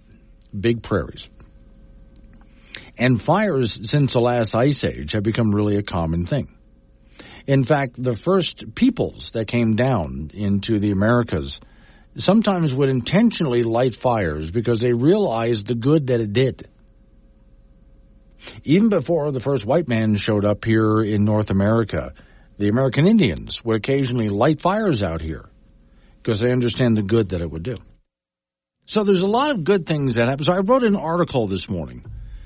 I found there's a lot of people I could refer to on this, but I found a director of science and nature at a conservatory in Nebraska.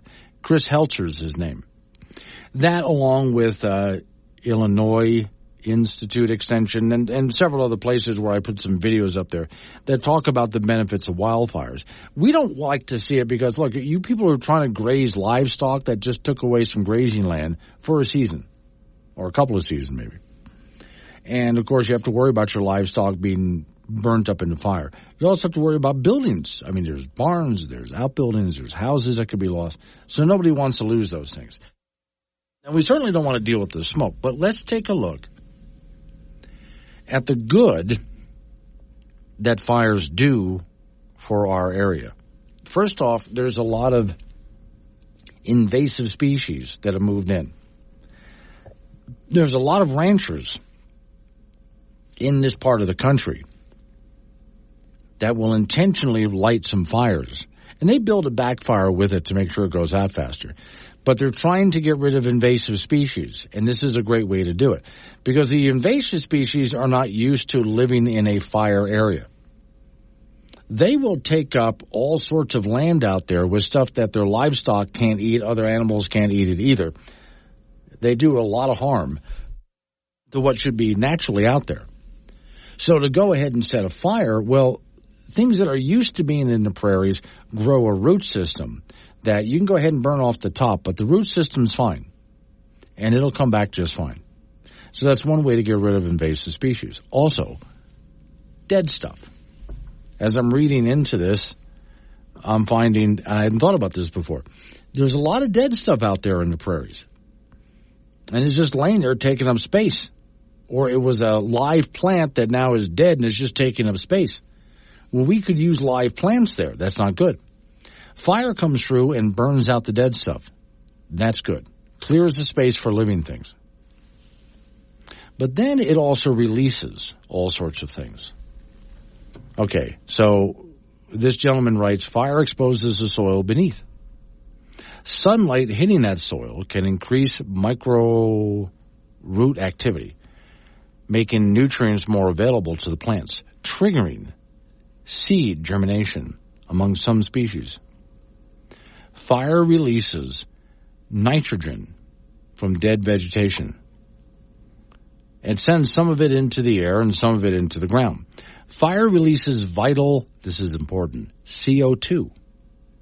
CO2 in the air, which is important, and CO2 into the ground, which is also important. Because CO2 to a plant is fertilizer. He also, in his article, talks about more CO2. We do have more CO2 into the air. That is true. Earth has been, some of it has to do with human beings, but the Earth itself is pumping out more CO2, which is good. And that's causing things to get greener, and he talks about that in his article. Other nutrients, including phosphorus and potassium, stay behind in the ash. So all of that's good. Now, those of you who grew up out here, you know this. If a fire passes through an area, you got to put up with it just being black for a while. It looks horrible. When we get to next spring, go back and look at that area. It's not immediate because the things have got to come up, right? But you will find the greenish, luscious areas are the areas that were hit by fire because of all the nutrients released into the soil, into the air, all the dead stuff that was cleared out, all of the invasive species that was cleared out, makes it really healthy. He writes, people have been using fire to manage the land long before history was written down. Fire has been used since the end of the Pleistocene Ice Age era. And the reemergence of prairies in North America, people have already managed those grasslands with the strategic use of fire. Because of this, people and wildfires have become connected, vital. With that in mind, he said, I think it's fair for us to say that fire is an essential component in the development and in how we preserve the prairie, an ecosystem of North America. These occurrences, although we really do often worry about them whenever we have a fire, no one likes to see it. But again, it is vitally important. He says, to sum it up, fire is one of the major reasons prairies developed and persist long after the Ice Age. Indigenous people's strategic use of fire to help keep the grasslands is one of the reasons they're grasslands today, because it also killed off trees. Because the natives that lived out here at the time understood that in order for them to have the livestock out there grazing that they were living off of,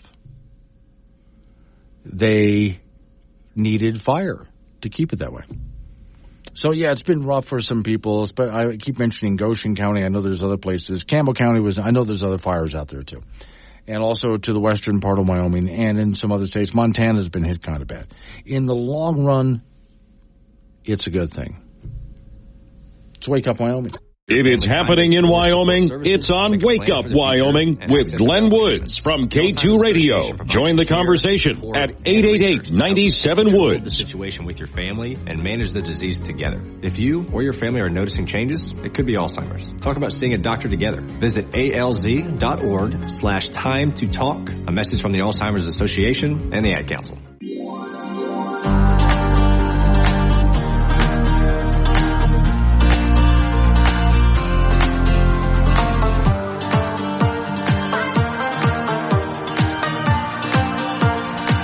9:21's the time. It's Wake Up Wyoming. Okay.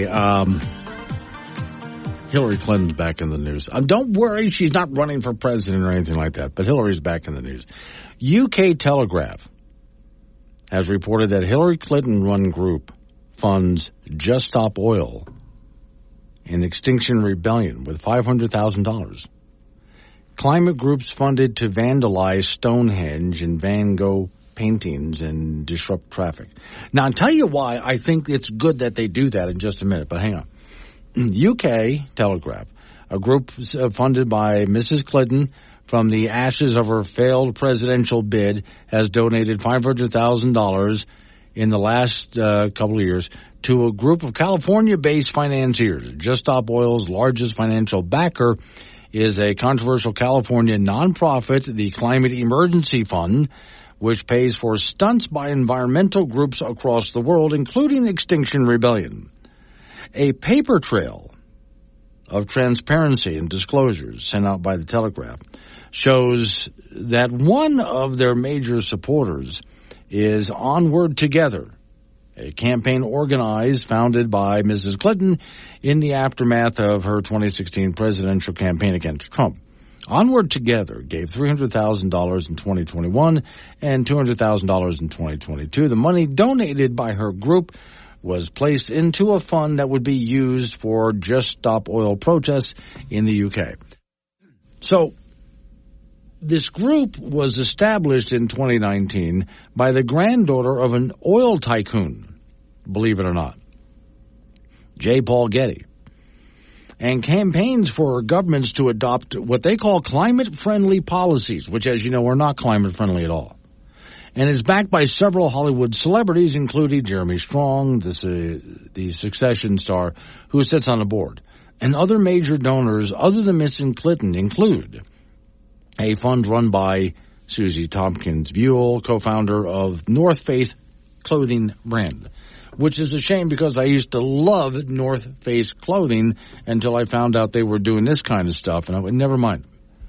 There's other clothing out there that's really good and other things that you would use for great outdoor activities. I'll go somewhere else, thanks. I don't want to support that. Mrs. Clinton supported the group, and indirectly for the protests of Just Stop Oil is likely to come as a surprise to her own donors, it said, who were only told that Onward Together is committed to lifting up emerging organizations and leaders who are fighting for our shared progressive values and defending our democracy. By the way, they don't really know what democracy is, or what a republic is for that matter, but reading on. So, let's see, they are funded by and speak for the world's billionaires and millionaires and international foundations of academia. They are not taking it to the man. They are literally the man. I like that. These people are not taking it to the man. They are literally the man in this case. So now here's why I said just a moment ago, I think groups like Just Stop Oil and Extinction Rebellion, I actually appreciate what they do, and I want them to do more of it. Well, again, they go to Stonehenge, and they splash a bunch of paint on it, on the rocks. They go to art galleries and splash a bunch of soup and stuff like that. Luckily, the paintings are covered by glass and protected because they figured at some point some weirdo protests were going to go up and do stuff like this. They go out and try blocking traffic. And the reason that I'd like them to do more of it is people who would normally support them ended up having just enough, which is why when I said remember the last Burning Man festival? And so I think it was a group, I forget, it was Extinction Rebellion, I think it was, or Just Stop Oil, but I think it was Extinction Rebellion. And they just formed a line, and they locked themselves together and sat across the road, and people who were trying to get to Burning Man couldn't drive down the one road to get to it because of this line of protesters that were trying to save the environment and save the planet. And it was all working for them until, because they're on tribal land, the tribal police showed up and said, get off our land. Hey, you white people, get off our land. I thought that was just sweet justice right there. And so, well, how dare you say that to a bunch of liberals? Hey, white people, get off our land. But they did. And they were not taking any prisoners. They just grabbed the protesters and just dragged them off. Now, think of all the people, because the line of traffic that was backed up was miles long. Those people normally, many of them, would have been supporters of the protesters. But now they're just mad as hell. And I've seen in the UK, for example, drivers get out of their cars because here's a bunch of protesters sitting across the road. And the drivers have just had it. And they get out of their cars and they start literally grabbing these protesters by the hair and dragging them off the road, cussing at them the whole way. They have just had enough. And when people see Just Stop Oil and Extinction Rebellion throwing soup at paintings and paint at Stonehenge, and people have just had enough. You want to go ahead and protest to save the planet as you see it, go ahead, do that. But you start doing stuff like this is not drawing people to their side. It's pushing people away. People who would normally support are being pushed away. This is how they lose it. But of course, the more people get mad, the more groups like Extinction Rebellion and Just Stop Oil, the more radical they become. The more extreme the stunts are. I mean, I remember a time they would pull stunts like they would climb to the top of, let's say, a bridge, like the Brooklyn Bridge. And they would hang some big banner from the Brooklyn Bridge, and they would make the evening news. Okay, well, they've gone far beyond that now to stuff that's so disruptive, it even makes supporters mad as hell. Coming up on 9:30, local news is coming your way. Right after local news update on your weather forecast, you and I get back into it again. 888-97 Woods, the phone number. That's 888-97-WOODS, which means you can talk about what I'm talking about, change the subject. That's just fine by me. When we get to, after your local news, when we get to the weather forecast part of it, if you would pay close attention to that, because today is the last day in the 80s. Tomorrow and the next couple of days after, you're going to swear it's fall. And a lot of good rain comes into the area to help with those fires I was talking about earlier. It's Wake Up Wyoming.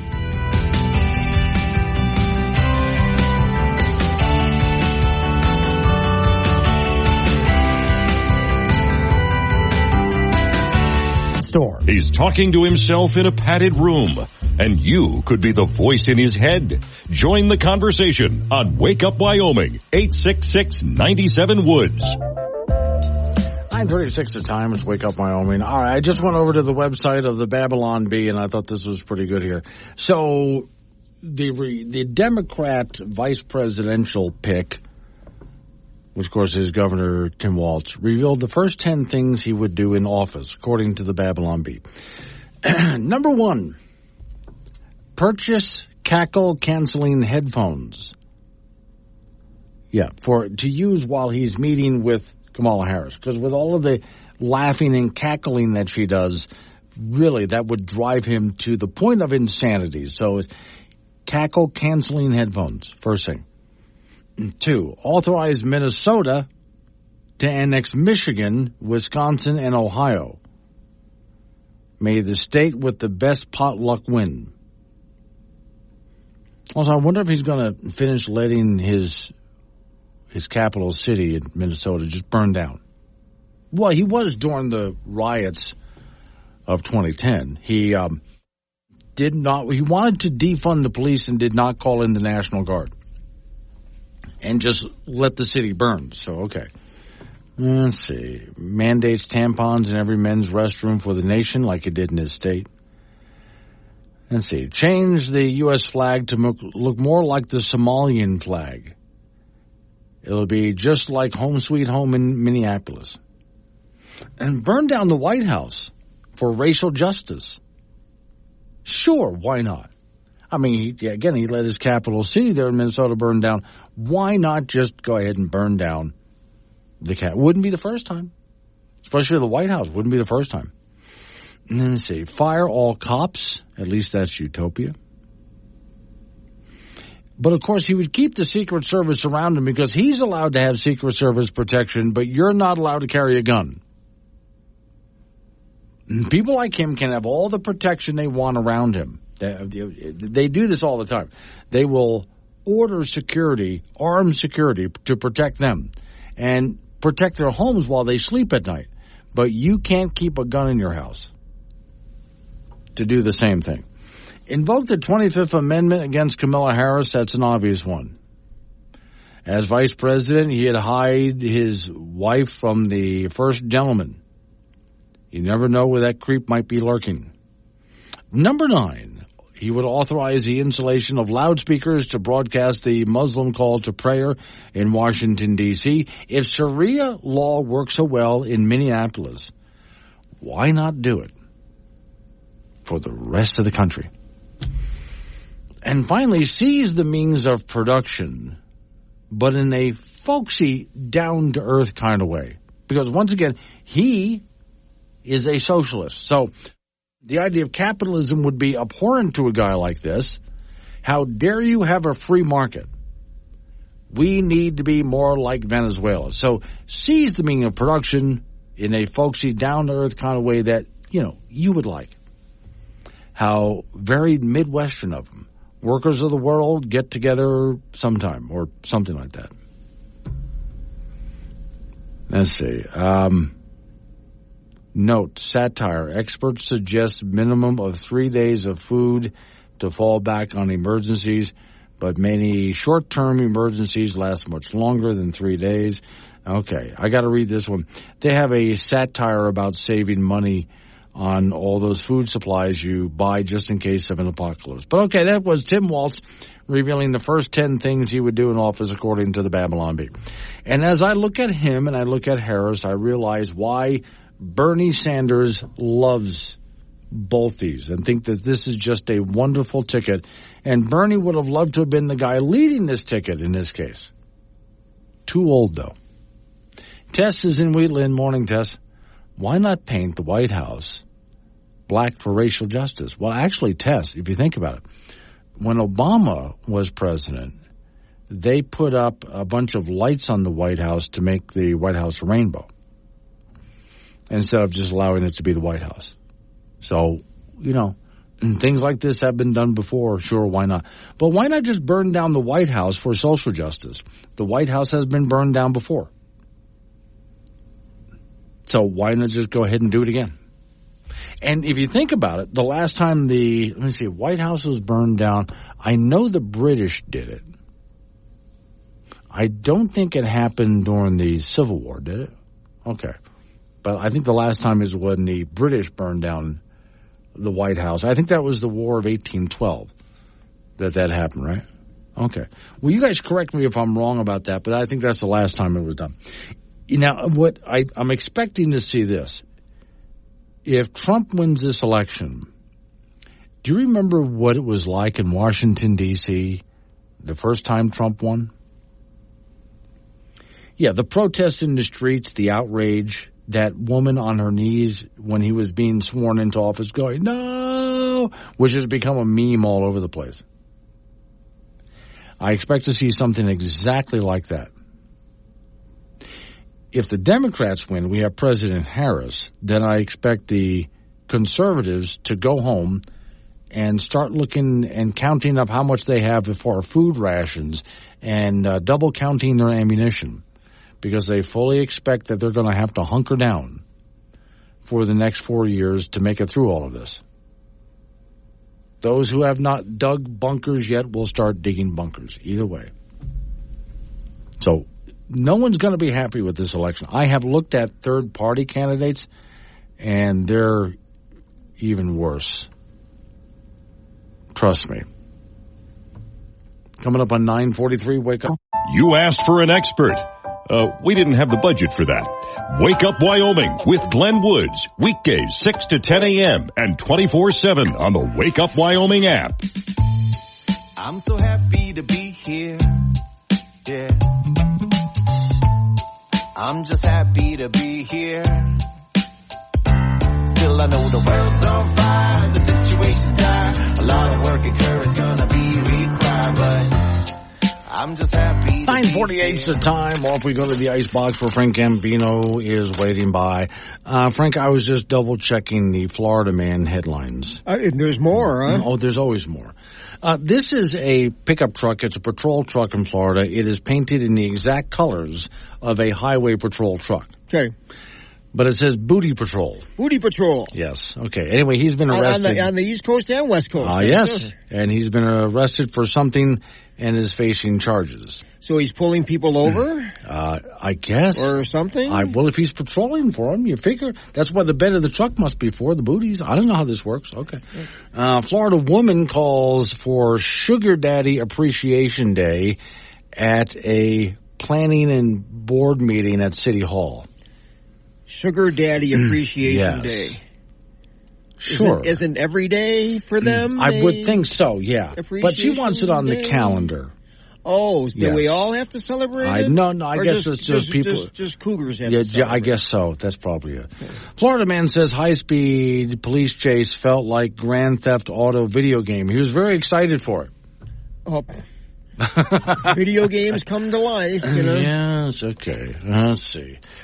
Shirtless man found climbing a tree like Tarzan after a police chase. Now, this is not hard to do because parts of Florida have these big oak trees, and the branches go all sorts of wild directions and so on. It's easier to climb, yeah. Yeah, much is, yeah. But all the police have to do is wait because sooner or later he's coming down. Right. I mean, eventually he's got to come down. And they'll say, will you please come down now? And then you just kind of go get a donut, and he'll be laying on the ground. Yeah. Florida man hides in chest, uses whiteboard to evade deputies. And he wrote on the whiteboard, Johnny Yates does not live here. Okay, so... No. He lives down the block. I guess so. Let's see here. No, Florida's a big state. It is. And you got a lot of knuckleheads down there. Yes. Now, but this is why I tell people it was not this way when I was a kid. It is now. Yes. There was like 4 million people when I was a little kid. And now we're into, it's like 16 million or something like that. Mm. And a lot of those people came from New England states, northern states. That's where the crazy came from, as far as I'm concerned. Florida woman tries to bring 4-foot emotional support snake on a plane. An emotional, I knew that was coming. I knew that was coming. The next was support, tarantula. Wanted Florida woman found hiding inside a couch from police deputies. Inside the couch? Yeah. That's a tight squeeze there. Let's see. Because you can get scratched by all the springs, and who knows how much money you'll be able to find. You know something? That's probably the jingle of the change is what gave her away. Yeah, really. All right, American Legion Baseball, Cheyenne Post 6 in the Northwest Regional in Billings this morning. That game is just underway versus the champion from Oregon and the Eugene Challengers. Now, Post 6 won this tournament a year ago and qualified for the American Legion World Series in Shelby, North Carolina, the first time a Wyoming team has made it that far. So the journey starts again today. Post 6 comes in at 68-17. That game has just gotten started in Billings. After that, there are 3 more games in that regional. Anchorage, Alaska will take on Pocatello, Idaho. Bellevue, Washington meets Missoula, Montana. And Billings, Montana will meet Fort Collins, Colorado. And the manager of that Fort Collins team is the former Cheyenne manager, Tag Lane. In Major League Baseball, the Colorado Rockies will host the New York Mets again tonight at Coors Field in Denver. The Rockies beat the Mets yesterday 6-3 with 3 runs in the 4th inning as Jake Cave homered for Colorado. So they're 42-72 for the Mets. Their starting left fielder is Cheyenne native Brandon Nimmo. He went 2 for 4 in last night's game with an RBI. At the Summer Olympics in Paris, the U.S. men's basketball team defeated Brazil 122-87. Devin Booker had 18 points. The men for the U.S. basketball team have won 5 straight gold medals. And the U.S. women in the quarterfinal round will play Nigeria. They have won 58 straight Olympic games.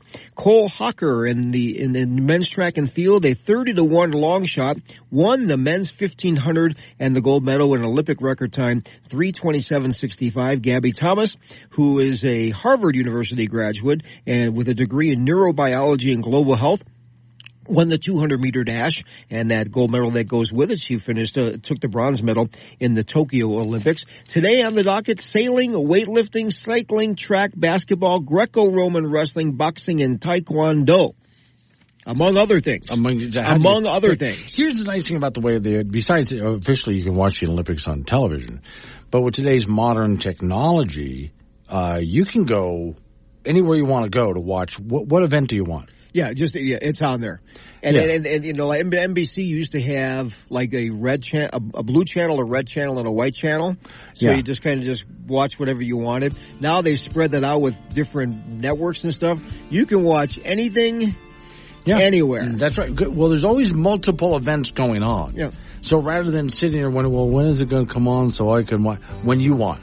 Yeah. Go ahead. You miss something, go back. I just want to see more women's beach volleyball. Yeah, I just took a look at a picture of Gabby Thomas running with the American flag and screaming. Yeah. So besides all the fact that she's really brainy Harvard neurologist, doctorate and all of that, and just won an Olympic gold medal, she's drop dead gorgeous. She has everything going for her. Yes. Dear Lord. Good for her. All right. Thank you, Frank. Coming up on some local business we got to take care of. We got to roll into news time after that. National, local. Update on your weather forecast. Wake up, Wyoming.